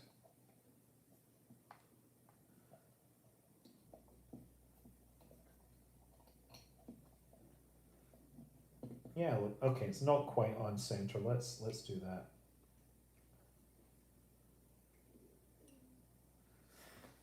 Yeah, that's pretty good. So there's your point of focus. This goes in here, and then it's like open baggy 2 somewhere. Not quite yet. Now let's build out the rest of the front of this thing here with the parts that we have available. Well, I have that available. Good. And then build these things. Was Dish monopolistic? What? Oh, the Dish networks. No, they had a problem with their satellite. They applied for an extension to allow it to operate for longer, and then they ran out of propellant. Okay, yeah. Again, we're missing flat pieces that should exist, but they don't. And we've got a few here.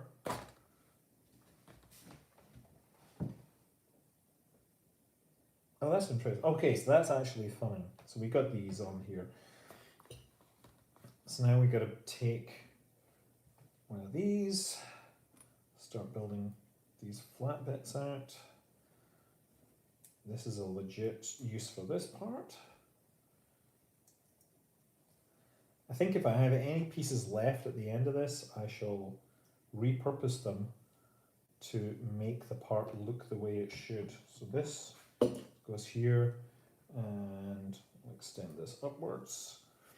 And then from here, well, isn't this an interesting choice? That's not correct. I guess you do that, which I had never thought of before. And then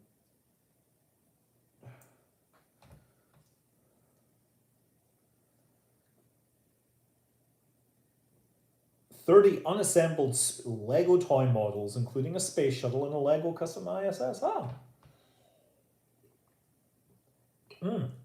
It's very cool. You know what? If you have added me on Steam, then you should expect that I probably don't have any time to talk to you. No offense. Like I just literally don't respond to anyone on Steam. Not because I have a real life to deal with. Okay, so that's an interesting choice to design. And then this goes on the top. This is an interesting little thing that I'm building up here. And it looks like I have to make 2 of these things. So one goes on here. Okay. So I gotta make 2 of these. I'm guessing these are supposed to be like control moment gyros or something.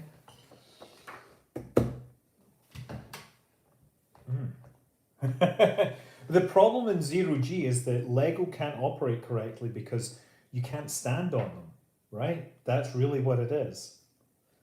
But you still can feel the metaphorical pain every time you're having to correct somebody that's saying Legos. because the plural of Lego is Lego. Like that pain will never go away, even if you're in zero gravity.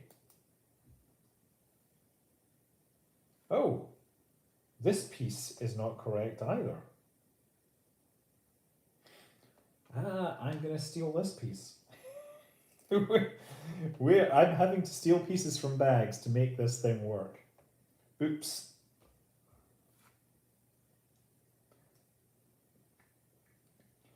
The thing is, a lot of these kits that are designed, like built through Bricklink or whatever, they are designed or they're aimed at people that are hardcore Lego fans who probably don't have a great deal of problems finding the pieces in question and building their own.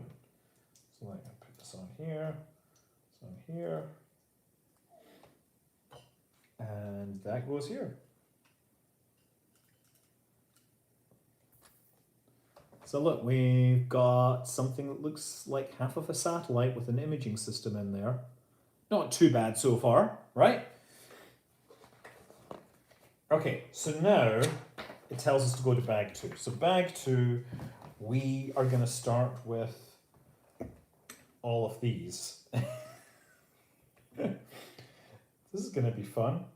So you've got to build the same tunnel. Now it's black, of course, because you are building a camera system and you want to minimize reflections from the sides. So black it is. How much more black could it be? The answer is none. None more black. There is a Spinal Tap quote for you. If you don't know what Spinal Tap is, then you need to go and learn, because Spinal Tap is one of the great cultural touchstones that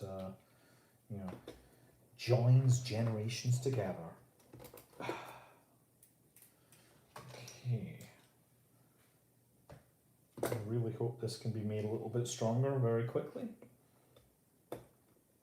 This one goes to 11. Yeah, people know this one goes to 11. Do you know none more black?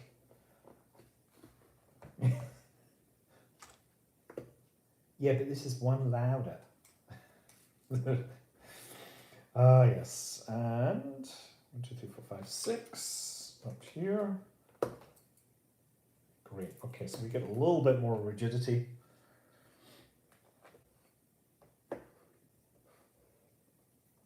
Well, friction fit largely depends on things being different temperatures when they're joined. Separating them can, of course, be a whole lot harder because of the natural. You think it's perseverance? No, I think perseverance is back here and is done. Just let's see. It's pretty cool, huh? Is that black or a slightly darker black? How do you decide what shade of black you want to wear in the morning? That is a line I remember from a movie called Shallow Grave. Shallow Grave is an early movie by Danny Boyle, who you might know for Slumdog Millionaire and Trainspotting, but also Sunshine, Slumdog Millionaire. But anyways, Shallow Grave was an early movie which featured Christopher Eccleston and Ewan McGregor, and the scene during the opening credits is them, they're looking for a flatmate, and I just remember one of the questions is some total goth girl, and they're like, so how do you decide what shade of black to wear in the morning?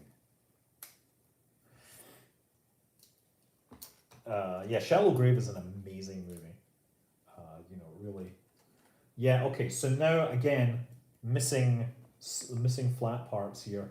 There should be a part. Oh, actually, no, I found it. Never mind.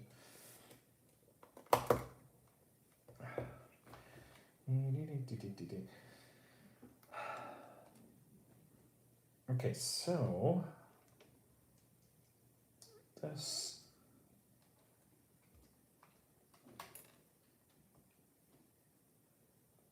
Right, there's a lot of discussions to do in terms of blackness. That's actually wrong. Okay. Gotta separate these because it's the wrong color. It's the wrong shade of grey.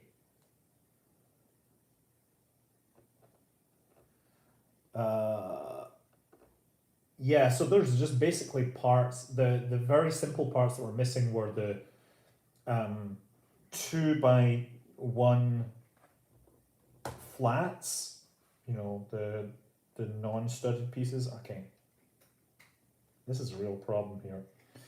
I put these together and it's wrong. I can't get the tool into this tiny little space here to take them apart.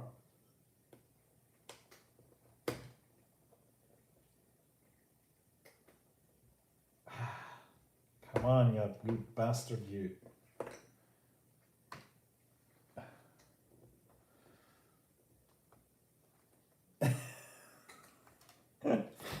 Oh, I'm really in trouble now, haven't I? Maybe if I attach it to this, I can get a little more purchase on it. Oh, nope, that one's easy.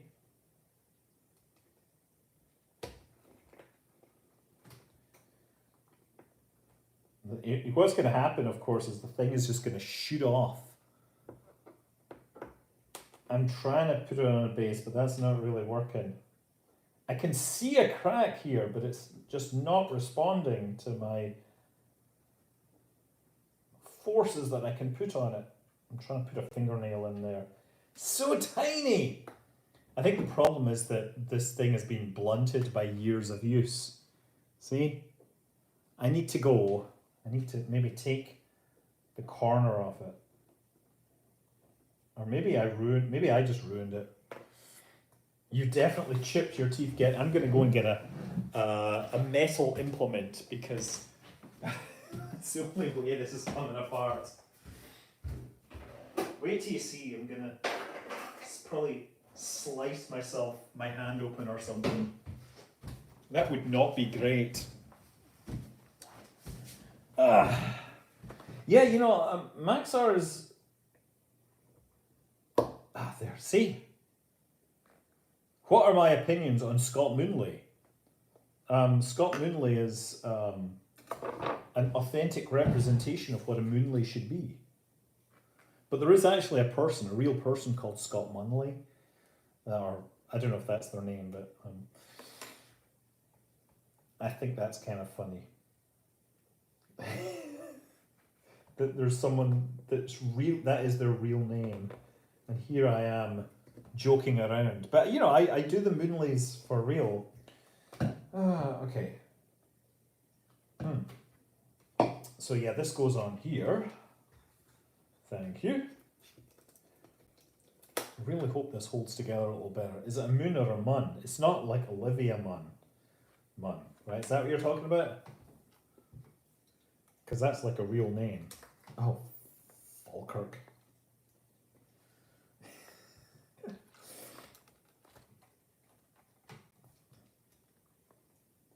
It's free Lego. I'm not gonna, and it's really kind of niche Lego. Is that a beef beer? No, it's Hef. Hefeweizen. Ever played Subnautica? I did.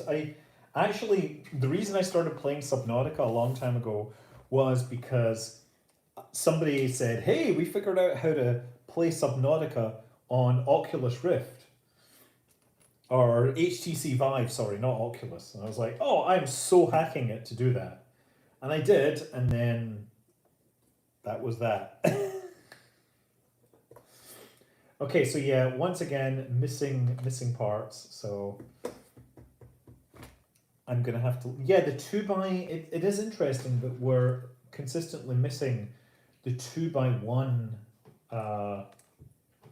flats. So I'm just gonna have to work around it.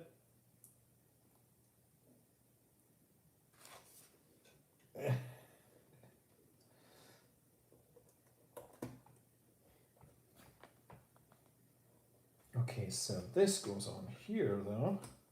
Hopefully this will add some more rigidity to the structure.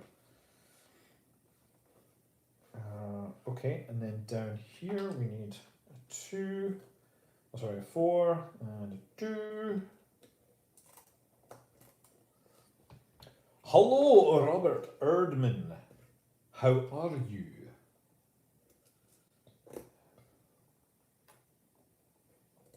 Okay, at least we have the one by ones.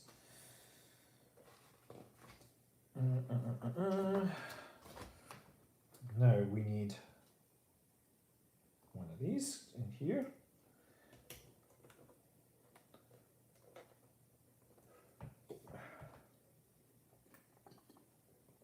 Oh, is Robert Stephen sharing his work, his history? You know what? I think I've made a slight mistake here, but actually I don't think it matters. So I'm just going to roll with it. I think it should have been 221, and I did a 212. I don't think anyone's going to notice. I think we got away with it, other than being public on the internet when I did it. Who's going to notice? Who's going to know even what I'm talking about?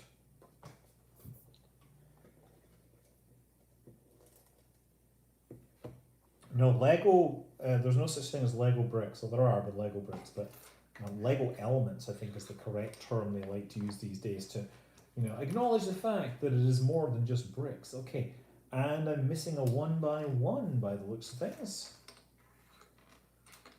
Well, look, this is a cosmetic thing mainly.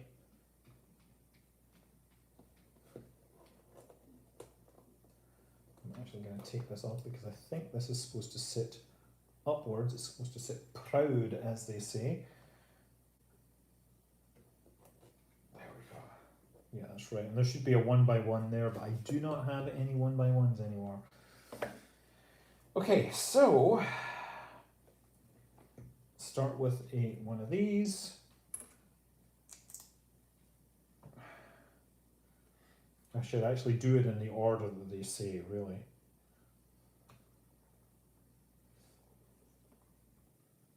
Yeah, hot glue. Hot glue gun. That's the one way. If you're not using duct tape, are you really building Lego? I remember seeing one of these clone sets. I think it was Venado, and one of the instructions involved taking one of their little short sticks and cutting it in two. They actually showed them cutting the part into two pieces with scissors, or like pliers or whatever. Okay, so I'm guessing this is some kind of antenna, because it looks like an adjustable, directable antenna thingy, and it fits into this spot very nicely.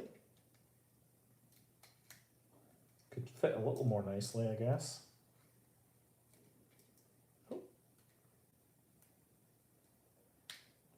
It'd be nice if there was a bit more rigidity there, but yeah, okay, we got it. So that's looking like the other half of something.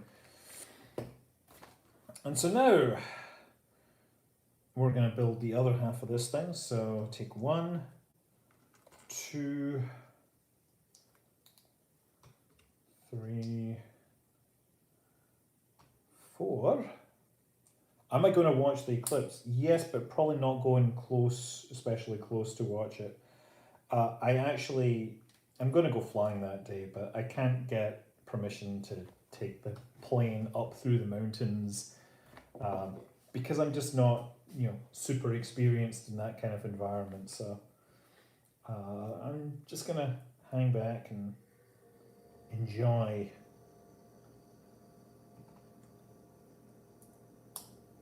I'm really, at this point, trying to clock time and make sure I can get the hours that I need. First toys on Mars, Lego. Like, come on. The thing is about Lego is you can build things with it that are useful for your engineering. Oh, like we can solve problems. We can build a Lego integrator. Totally happens. Yeah, so I'm not going to be able to make 2 of these things because I've got one of these instead of one of these, right? I should have one of these here. Instead, I get one of these, which is missing some studs. So that is a miscategorized piece.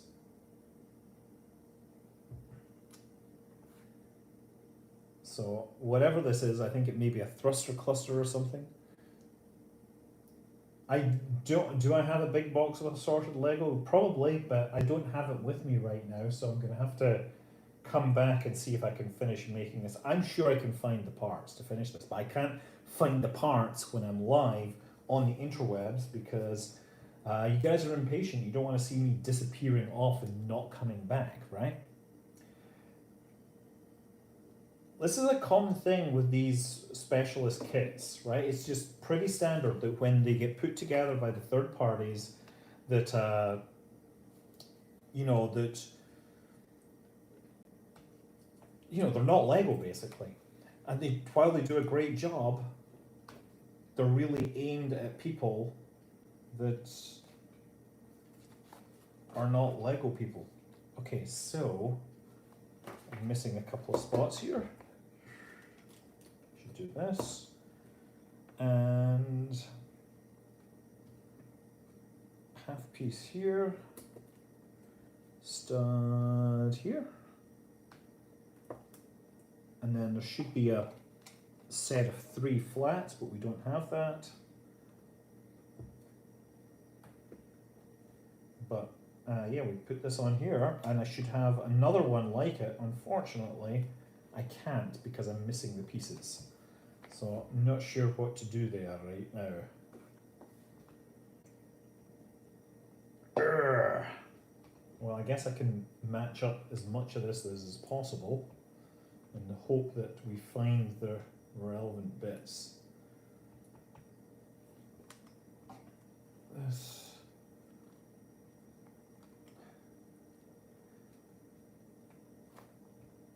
Well, I think honestly that Lego should seriously consider just like a fan build service, which it just has a big machine that does all the sorting for them. But I expect that that might open them up to issues with intellectual property, unless they could control what sets were made. They would potentially be liable for sending out parts to make things which they weren't allowed to. Okay, so yeah, we're missing some bits here. This is as much as I can make, and so we're gonna have one broken, I don't know, control moment gyro. I don't know what this is. Oh, and this doesn't even work that way. So this is as far as we're getting. So much for that. We shall come back to that later. Yeah, they bought Bricklink, but do my children? Yeah, of course they do. Well, let's go on to number 3. Maybe the parts that I'm missing will turn up in there. And I'll be like, oh, this is the part that I wanted. Yay. Oh, and what I'm supposed to do now is push these 2 pieces together. Okay, like this. So we have the 2 sides. Hey, can a human survive jumping out at New Shepherd's attitude? I would love to find out. So this is, I guess they don't actually join, but this is how they will join.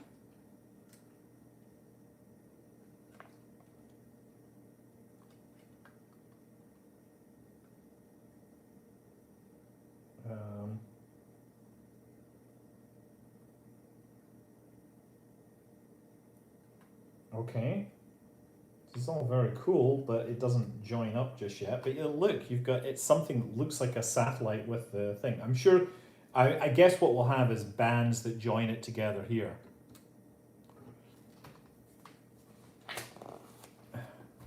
Okay, so now, yeah, bag 3, I guess. I'm going to build a side panel. How many beers was this project take to complete? I think we're going through these bags really fast. So, piece, side by side, and start by joining. Do we have any of these pieces? They're all 6s, okay. Yeah, this bag is missing, again, pieces. So we have the 6s. I have a pair of 6s here. We have some 4s. Yeah, we're missing a lot of stuff here. Like, this is the parts that we've got.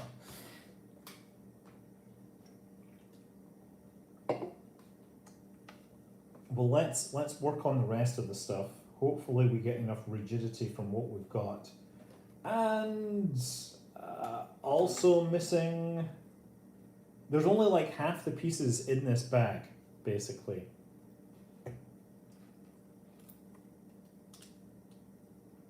Well, at least I've got all the pieces for that. Okay, so now in here, there should be two, and those go that away. I mean, look, maybe I can put in some extra bits for rigidity, or maybe the design changed, right? That's entirely possible.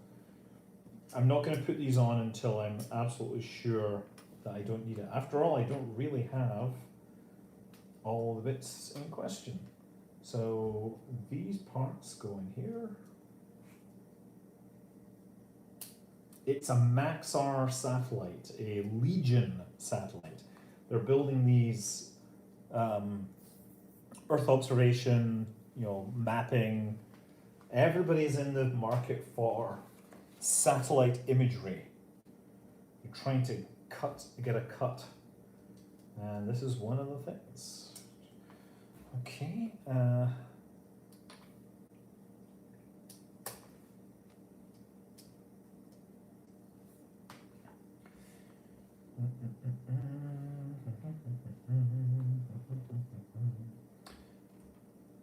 Okay, so these maybe thruster quadrants or something. Oh, old men, yeah, it's kind of wild. I'm not that old. I'm not 70. I'm from the 70s, so technically I've turned 50. But honestly, it's kind of a chill thing to do. I'm definitely going to have to go and find the bits to fix this, and there's quite a few. I wouldn't worry too much, but I'm sure I have all the bits sitting around. Okay, so this, and I can also just order the missing parts on Bricklink. Okay, so this goes in here, and we'll get some more rigidity from this again.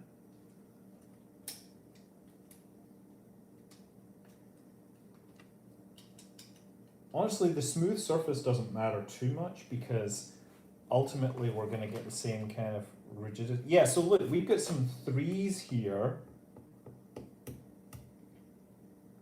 and we've got a 6.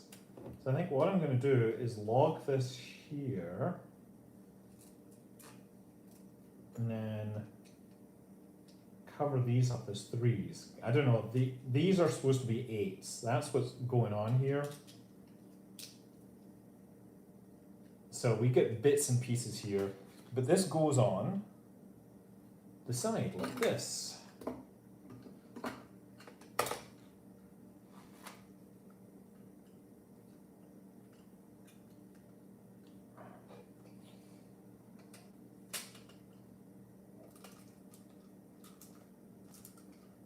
Yeah, there we go. Okay, so look, we've got this thing holding together now, starting to look like a real satellite. Oh, I wish I could show you more of the pilot stuff with you right now.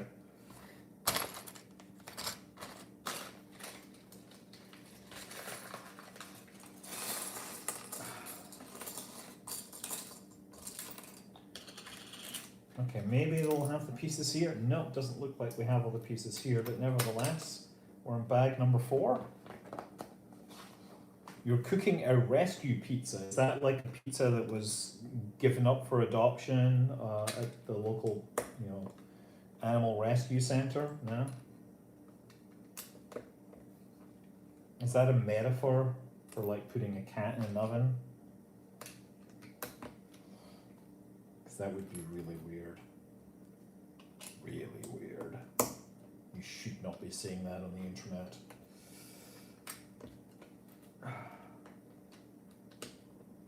Have you seen I haven't seen my Wikipedia page of late. Does it mention that I'm a pilot now? Because, that's one of these things that pilots like to mention all the time. It's like, oh, by the way, fly planes. Oh, let me drop a subtle hint. it's funny how that works. Like, oh, oh, excuse me, just gonna go flying. What? Oh, yes, I'm a pilot. Oh, didn't you hear? Oh. It's like, how do you get a pilot? How do you get a pilot to tell them you're a pilot? How do you know a pilot? How do you know somebody's a pilot? They'll tell you. That's the joke. It's not really a joke. It's just a truth. It's the way the world works. And missing another piece. Again, it's a really common piece, but it's a piece. So there should be a 1x1 stud here, and we don't have anything that matches it. Or, have I misunderstood? Well, I've not misunderstood. And I'm missing another piece because that is the wrong kind of piece here. Still,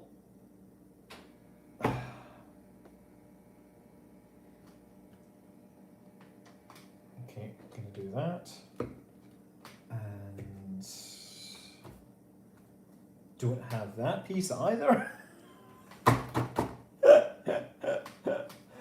Oh boy. You wait till you see I'm gonna get to bag 7, it'll be like all the pieces that are missing, It is a Lego satellite with a little camera system on board it. That's what it's supposed to be. I'm just happy that this exists. I just think it's kind of cool that these things can be developed and shared with the world. Okay, well, I guess I'm going to have to make this thruster thing because we are definitely lacking the parts for that as well.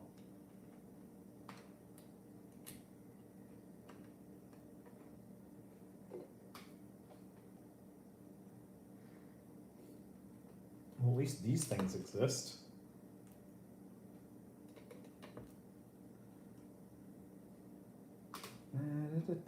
You know what? Maybe let's take a look at this again.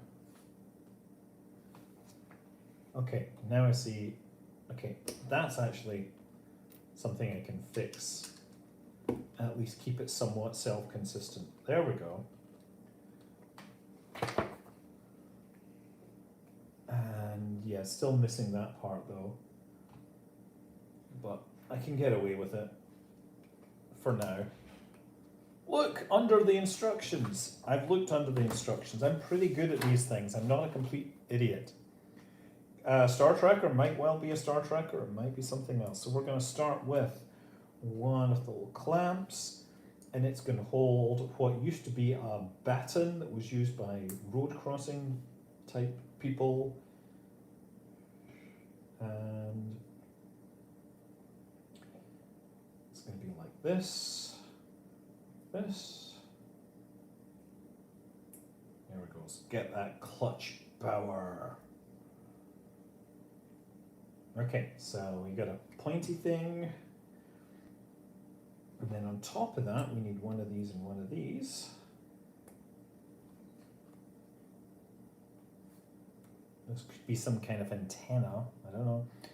Imagine if satellites were sent up into space missing pieces like this. It's true.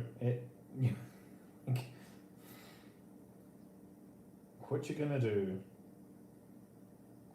Okay, so this then has a piece that goes over like that. It's an interesting choice. And then on the other side, you have another one of these. Well, at least we have that. Yeah, I'm not sure this would pass muster as a Lego set because of some of the decisions that are being made here in the name of building sets.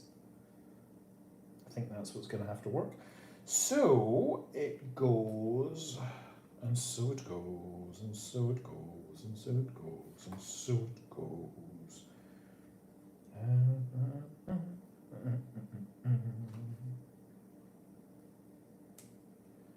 Okay, so now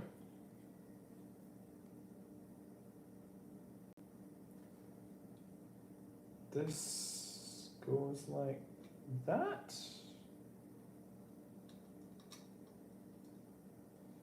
This is going to be really difficult to get in. There we go. Oh.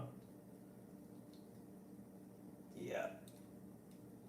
I think this is one that might need the Craggle.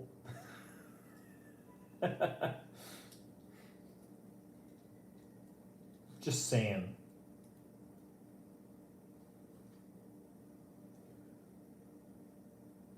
I don't even know how this is supposed to stay together. Come on, let's stay together.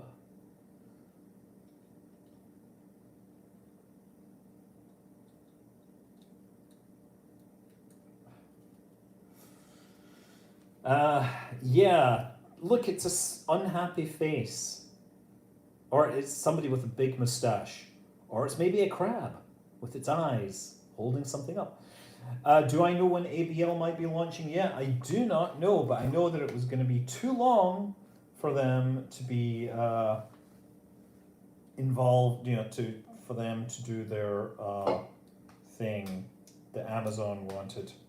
That's why Amazon has moved their payloads to Atlas V, and of course it successfully launched, and we know very little other than that, because of course Amazon, Kuiper, they're very quiet. They're super secretive, because if they say anything, it will be judged, and they don't like that judgment being passed.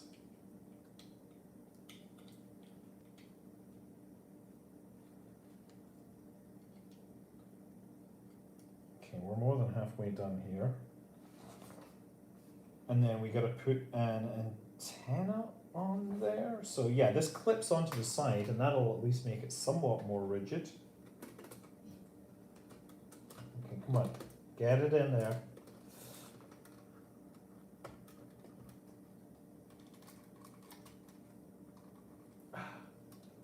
Okay, this one, there we go, got it. Okay, so now it feels like a little more rigid. It feels like it might actually hold together. What Lego space? I think they should release the Lego.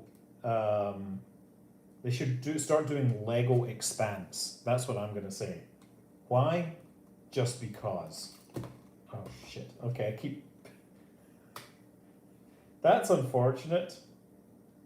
I just knocked these off of here.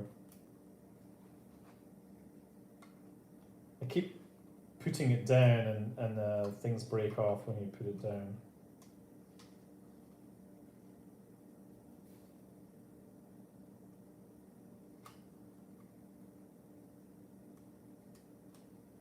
I guess that fits in there nicely. Okay, that's what goes on here. Hold on.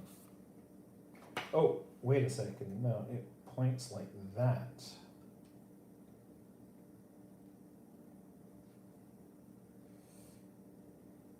Okay. Okay, well, we're good here.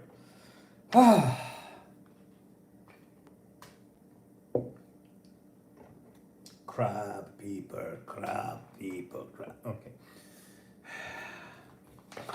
So now there is a thing to do here with a big radar dish, and we get a square bit in there. So we put that in the middle, and that's fine. And then on the back, we attach radar dish and a 2x1. And then the whole thing latches onto the side, and it looks, let's not break it. There we go. We've got a radar dish there. Not a radar dish, Ah, there. Nice. So it sort of fits in position. Great. Okay, so we've got an antenna. And it tells us bag 5, but I've somehow managed to get through this. Oh, you know what? Okay, and these are all tiles. I thought this was going to be like an 8, but apparently this is like 8 little tiles that you have to stick on here. Okay, that makes sense. I was wondering where all that came from. So still missing some pieces here, but it's slightly less missing than I expected.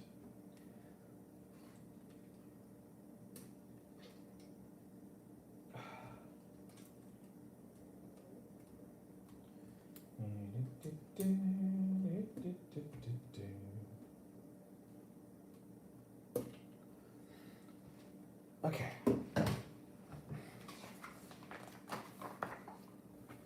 You never knew that there were 4 airplane movies? What? Bag 5. Okay, bag 5. There we go. This is actually a fairly substantial bag, so this is where it turns into something radically different, I expect. So we have square base, and thankfully we have all these pieces so far. Red structural pieces, again for reference, and headlamps.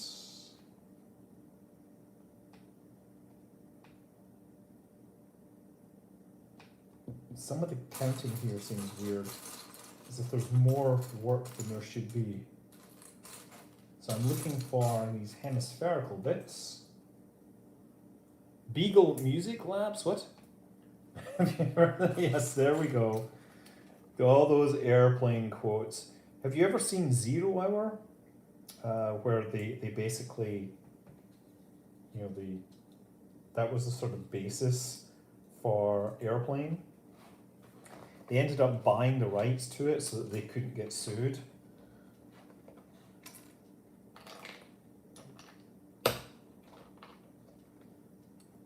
It was different times back then, different times.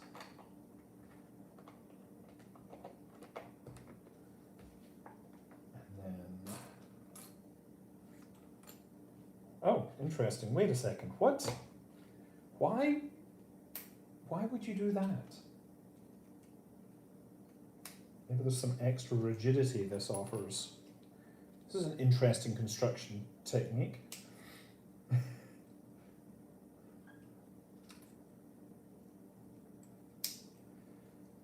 That's right, Kareem Abdul-Jabbar, right? That's where I learned all about Kareem Abdul-Jabbar.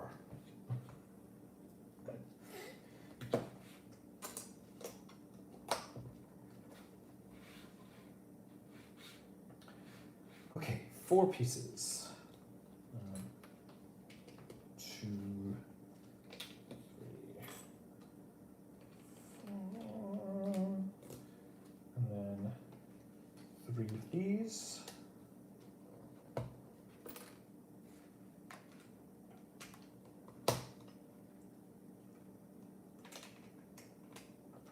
So is this like the rest of the satellite bus with the antenna and stuff?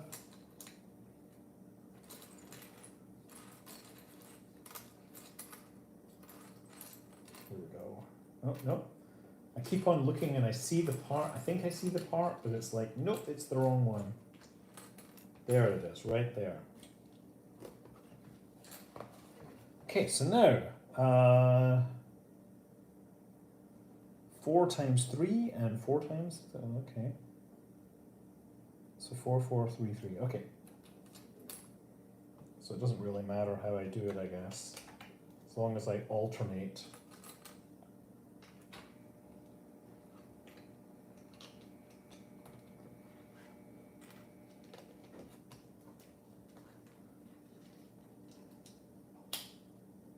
And yes, that's right, we need, yeah.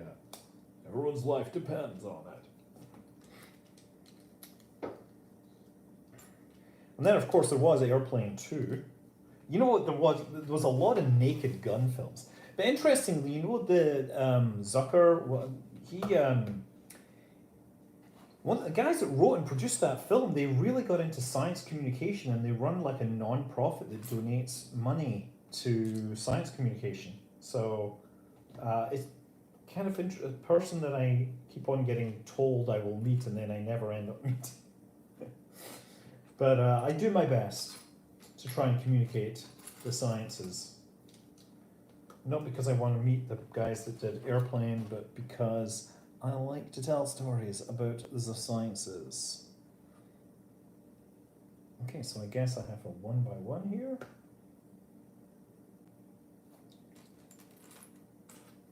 One by one. And then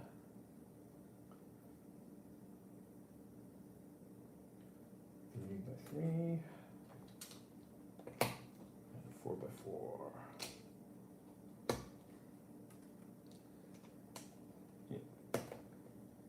To get me the same set. Wait, I've finished this set back here. I'm building a completely different set, which is supposed to be a Lego satellite, which is kind of cool.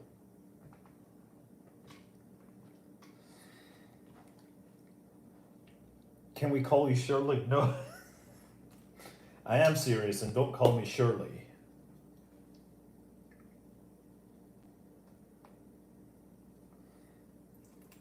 Surely you can't be serious. I am serious, and don't call me Shirley.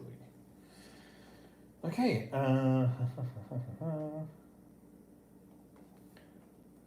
Okay, so now it tells me to do.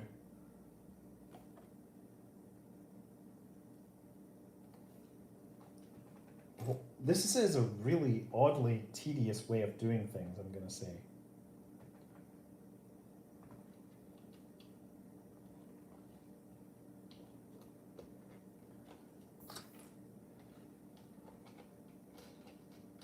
I mean, like some of these sections I would have expected you didn't need to do so many pieces, but this, maybe it pads out your part count? Were you going for a certain cost per set? Because there's a lot of small bits here.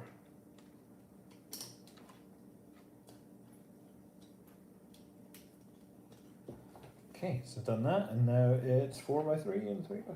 How do you like to do that? I can't see where this is. Okay, so I guess it's 3 3 4 4. Okay. Or is it 4? Yeah, the other way to do this is do 4 3 and 4 3. And that way you're staggering it and making a stronger interconnect.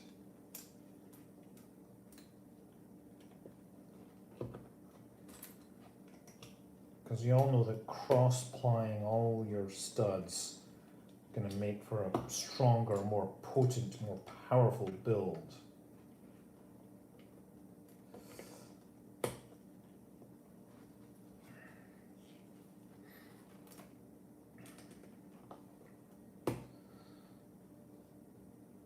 The satellite is not part of the Perseverance kit. I've already built that. That was a thing that I had left over, and then this thing was a donation by a guy, Stephen Howard, who designed the set for Maxar and is now currently looking for a job if you are needing a graphics person with skills. Certainly, the fact that this is missing pieces is not his particular fault, because I think, once you design the kit, you send it off to Bricklink or whatever, and they will generate the set. That's just the kind of nature of the beast you're dealing with when you're dealing with old school Lego.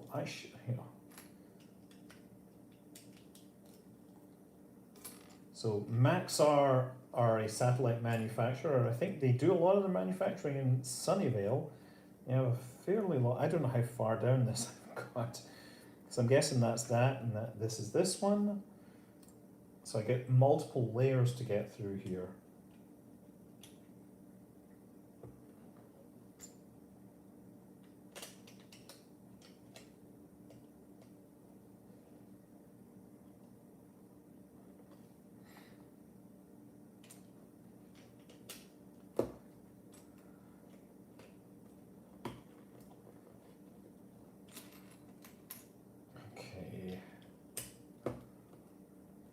Des Moines, Iowa. Okay, so what's going on in Iowa? Isn't that where Captain Kirk comes from? I mean, not Des Moines, but Iowa. Okay, I have made a minor mistake.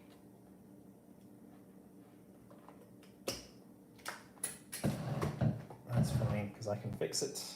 I have the power.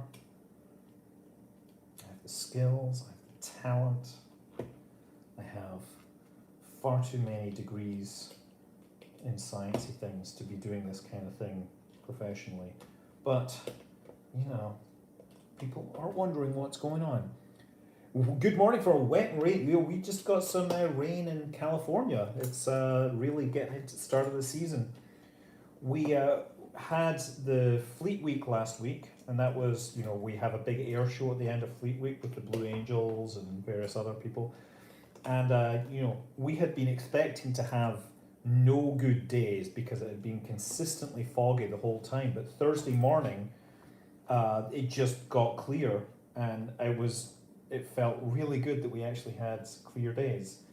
Okay, I must have missed a step because these are showing that they need to be built up, so I guess I need to do one more layer. And since this is all I've got, I'm gonna have to use that. I think I may have made a tactical miscalculation somewhere, but honestly, there's so much interconnectedness here that it will hold strong. Okay, so this goes here, make sure that's lined up. This goes here. And then we have. Okay, and we have the little grippy bits come on the back. This is looking pretty good. Okay, look, we have a blue box. It's not a TARDIS. And in the middle now. So yeah, we were very lucky. We got Thursday, Friday, and Saturday were like excellent weather. Sunday wasn't quite as good, but we still got to see something. And I got some cool photos out of the whole thing. Okay, let's see how we're doing in terms of studs, or studless, the studless. I am calling upon the studless to make this model great.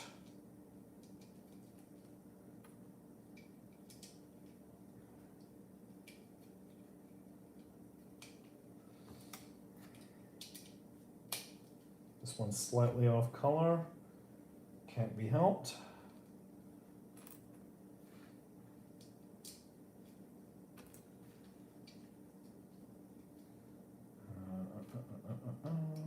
Okay, we got that.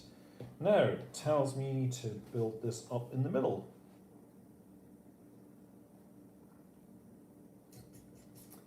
Okay, 4 of these and 1 of those.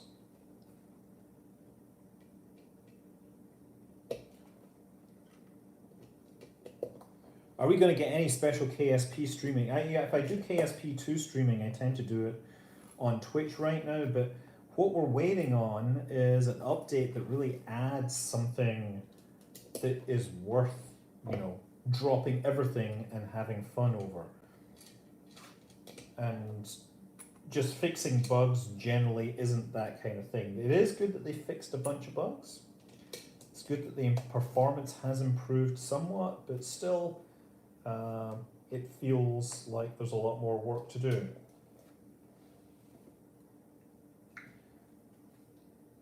And frankly, I don't worry so much about the wobbly rockets thing, but some people do. Yeah, and 1 here. Okay, good.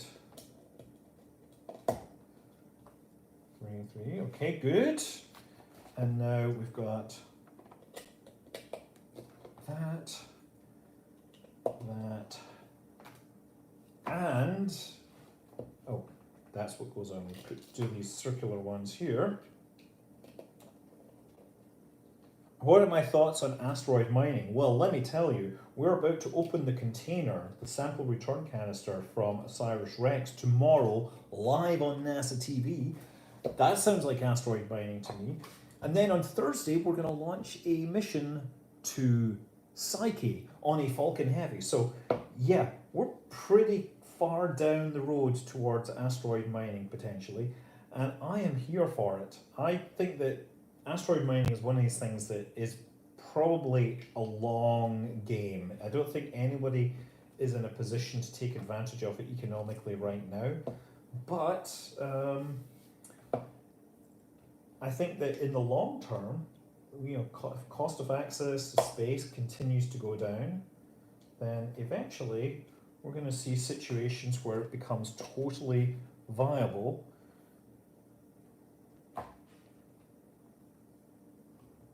And again, I'm here for that. Okay, so this goes in here.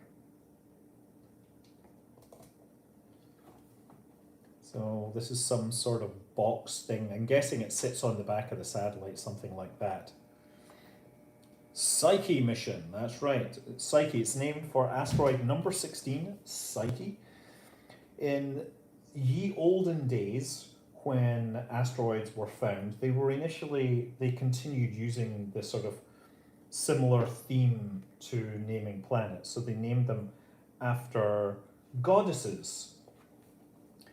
And the problem was, they kept on finding them and they ran out of names. So they were like, well, this name isn't a goddess, but she's pretty cool, so we'll use her name. So for a long time they were then named after women. And then they kept on running out of names, so they were like, we could just name them after anyone. And so, yeah, they started just naming them after any old dude, including yours truly, who has asteroid 33434. And I found a bunch of pictures of it from asteroid surveys, and it just looks like a white dot in the sky, which, honestly, that's not surprising, because that's what asteroids tend to look like. Okay, so we've got this. Is there anything more things to do? Well, I got two little pieces left here, and I don't know where they go. Oh, no, it's not that one. Oh, these two need a piece. Okay, great. Did I make sure it won't hit us? What, Psyche? Oh, asteroid. Yeah, asteroid 33434, Scott Manley, is incredibly boring. It's a nice, stable, cold orbit, low eccentricity in the middle of the asteroid belt. It is not coming anywhere near the Earth on any time scale that makes sense to us. So, okay, so we've got part of the satellite here with the camera on the front, and we've got the back, and this is going to lock in here and hopefully look pretty cool. Nope. Okay, look, it didn't break when I did that, so that's a good sign. It's not quite mated on this side, it's mated on that side. Okay, I'm going for it. Okay, so we get a satellite here. Again, this is nothing to do with the LEGO, the official rover. This is a third-party thing which is trying to cover the... Oh, somebody updated the Wikipedia series. Okay, sorry, the Wikipedia article about me. Well, that's good to know. Now everybody knows. Woohoo! Yeah, nobody knows what asteroid 33434 looks like. In fact, they should just make it a moonly, and it would be just as likely to be accurate as any other model. Okay, so this is a big flat base, I guess, that we're making here. So I think there's a few bits missing. I need to get some flat bits here and there, but we're mostly fine. Okay, so it wants me to start by flipping these over, joining that in the middle, and then this is a very odd choice of how to do this, I'm going to say.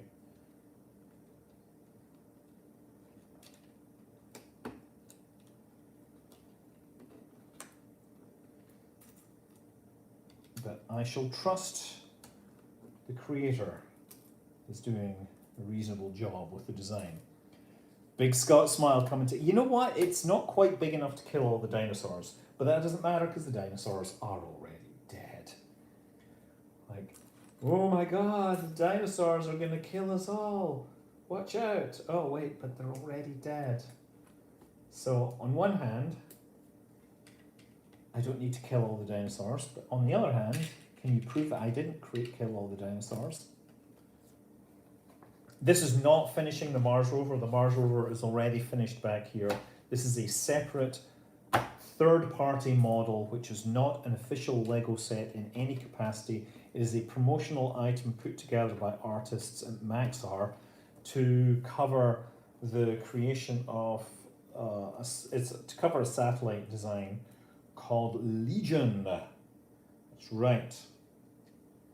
I shall probably do a little more about. I think actually what I'm going to have to do is cover the various like third-party, non-government imaging satellites, like Planet and Maxar and all that, and it's just all their capabilities and compare them. Okay, so we're gonna flip this around. I wonder why this. Oh, is this solar panel? Is that what it is? Are these giant solar panels? Maybe that's what that is. That makes the most sense, to be honest. To TBF. Given that there's all lots of like blue bits here, this definitely feels like a solar panel. Yeah. So one big solar panel. I wonder how much torque it induces in the satellite over time. Does it desaturate with reaction wheel, like thrusters, or? I wonder who came up with that. Okay, and now got to do these edges. So I'm guessing the long ones go here because that's where they fit. And we're missing the 6s. Well, that's good.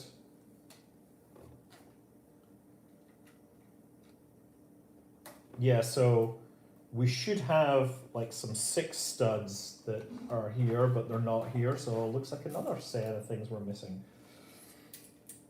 Again, these are easy parts to find, and I will probably go and dig them out.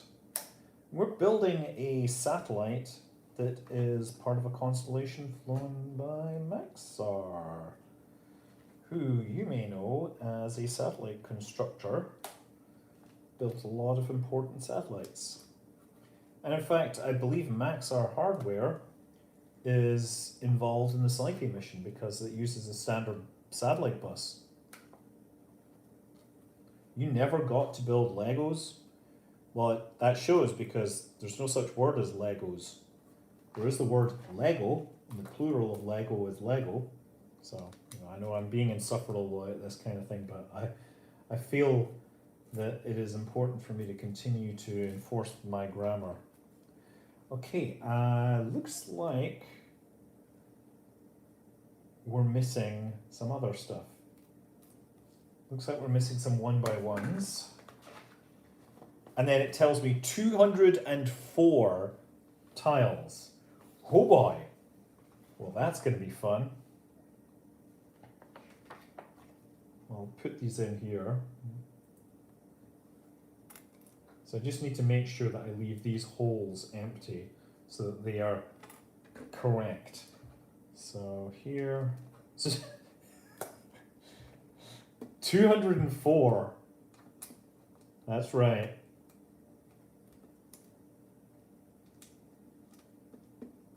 So, guys got anything fun going on right now? What you guys dressing up as for Halloween, huh? I got my SpaceX, IVA suit, which I'm looking for boots.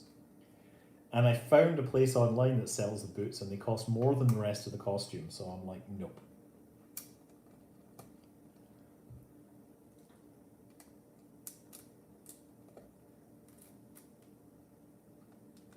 You're thinking of buying what? They are hard to get in Asia.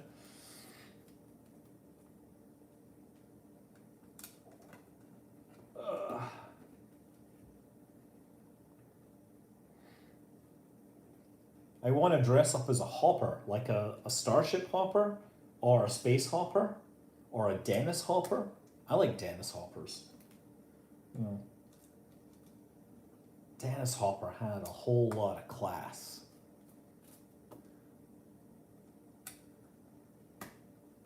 Blue face paint and white military suits, yeah.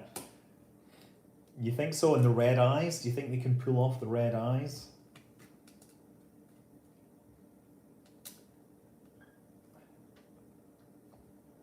A grain hopper, there you go. How about a grace hopper? Somebody should dress up as a grace hopper.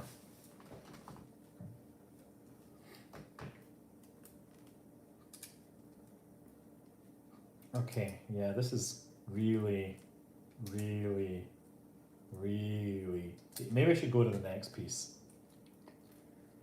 I'm gonna run these down, and then I'm gonna finish the last part, and then we can see what the whole model might look back if we look like if we find all the pieces. DeGrasse Hopper. Neil deGrasse Hopper. Yeah, I think I would have put some more twos in here to add rigidity to this surface. No, Grace Hopper as in like legendary computer programmer. Admiral Grace Hopper. She's hugely important in the field of, you know, computer science.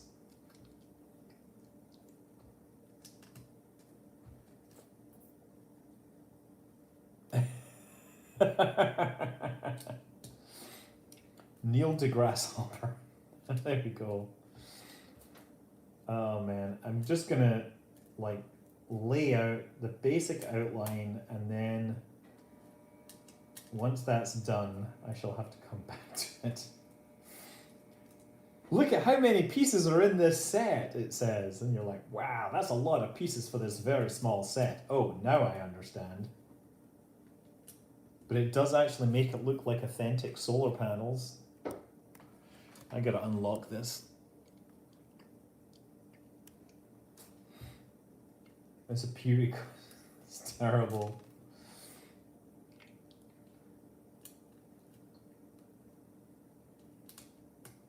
Like, yeah, there's yeah, Grace Hopper. You should totally go and read about her. I think there was one point she was flying a pirate flag. I remember.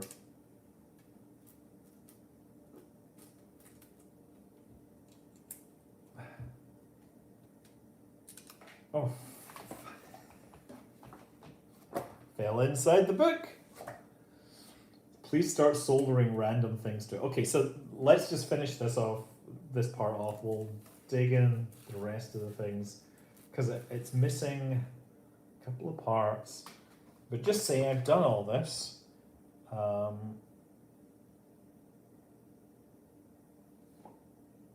Oh, I see how this works. So it gets supported like this.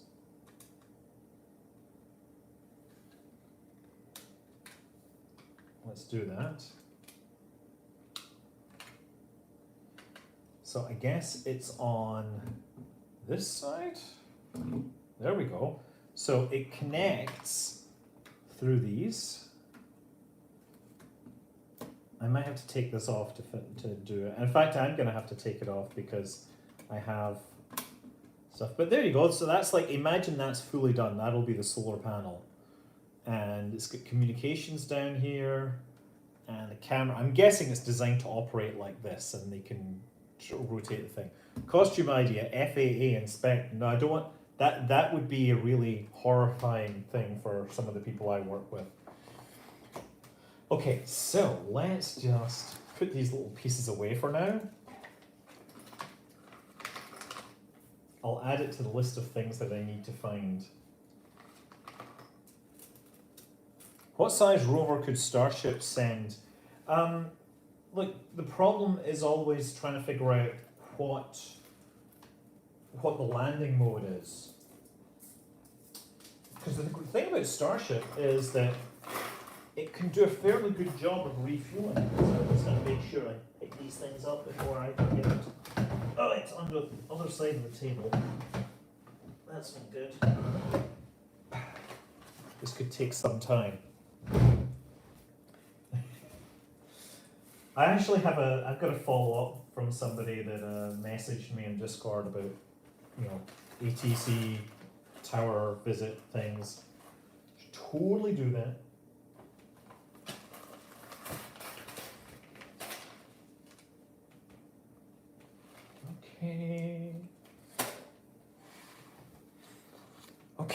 So finally, bag 7. Put some wheels. Yeah, that's it. There's a good idea. Just put wheels on Starship. Call it Glandship. Not Glandship. Landship.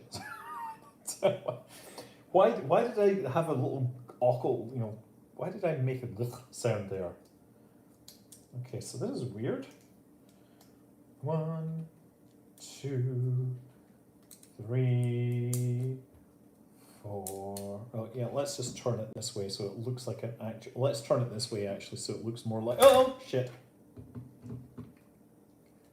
It's okay. It survived.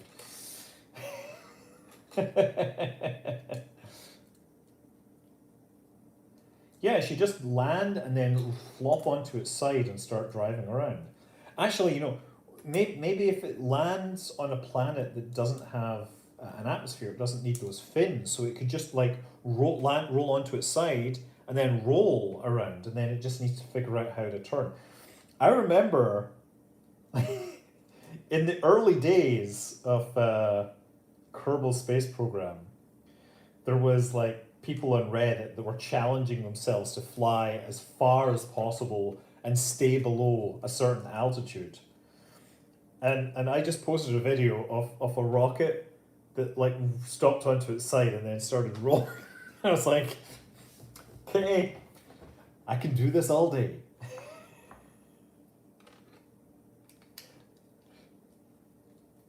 We're building a satellite for Maxar. I hear there's going to be an increase in the number of space-related IT jobs. I'm not sure you should expect much in the way of processing power in space, but actually, it is doable. It's just cooling is a fairly big problem for computer hardware. But then again, if you're in space, you probably have lots of power and whatnot. Russian guidance system. Okay, so this goes like this, and then it hits off center. So it has like a weird off center thing on this. Oh, you know what? I wonder if this is just a stand. I think that's what this might actually be. Maybe it's not. Maybe it's actually part of. No, it's actually not. It's not a stand. I thought this would make total sense if it were a stand, but it's not a stand. Oh, shoot. Okay, now I have made a mistake. I need to push this back out. There we go. That, and then the longer one goes like that. And then the whole thing locks in place. And then in theory, I'm guessing it sticks in here like that. So I guess that is a stand. And so this is supposed to be a Maxar Legion satellite. Bricks, it just like it says, like, by the way, number 160, brick separator for undoing mistakes you made, assuming you have all the parts. So yeah, this, as I said, this is a really interesting thing that I get sent. It was sent with a letter by the guy that designed it. He worked at Maxar until very recently, and then restructuring means that he's no longer there. Also sent me a whole bunch of like really cool things, such as like SSL beer mats, and a lot of stickers and patches for missions, beamed space. Oh look, that's built for XR. That looks like this very thing. So it's an oddity, but I love that I've got it, and I'm gonna totally put stuff up. Oppenheimer? Do you think there's going to be any Barbenheimer stuff at Halloween?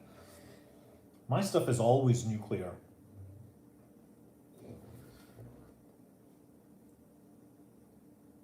Do I have a recommendation for older style simulation content?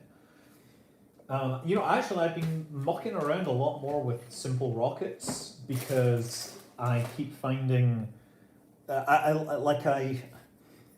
like the fact that I can very easily take somebody else's model and work with it. I'm looking for more Kerbal stuff, to be honest, but we're just waiting. Barbenheimer, that's right.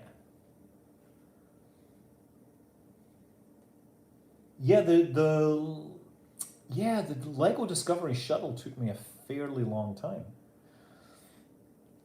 I'm looking forward to. I got another video coming tomorrow because I actually made a video for today, and then I was like, no, I have to do a thing about the Russian stuff. I did get the posters too. They're right here, but they're very hard to unfold and not cause disaster.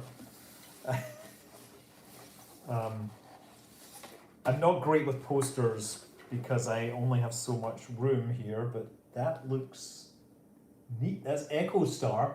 I'm going to be talking about some of these communication satellites over time.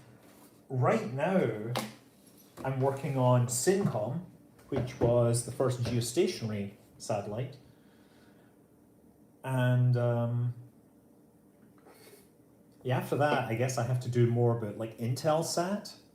Should I buy the Lego Discovery? I think I would get, like, if you have a choice, Dal, I would go with the Lego Discovery because it's older and it might not remain around, so it's more likely to be deleted from the catalogue. Whereas the Rover is newer. That's what I would go with. Anyway, look, I have to work on getting myself to sleepy buys because I have stuff to do in the morning. I did sort of see Cody's lab test of the rocket, but yeah.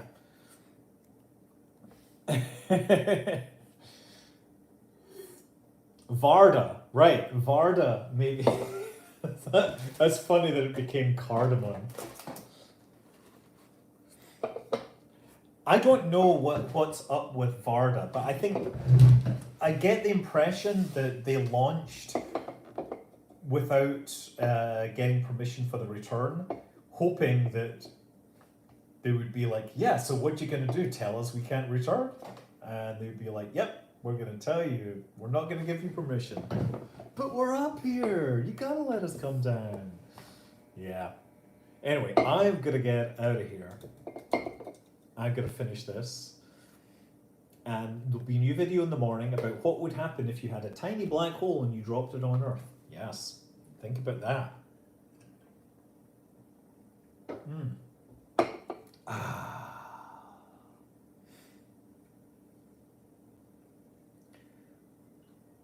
Yeah, it's okay. I'll figure out the missing parts. I think I know where to get a lot of these things.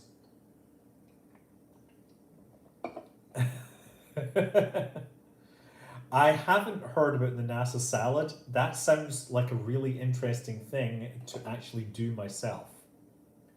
Yes, I'm not allowed to fly a plane for another 8 hours right now. 8 hours bottle to throttle.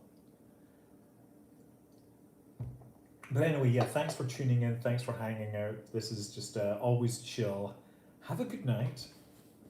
And of course, fly safe.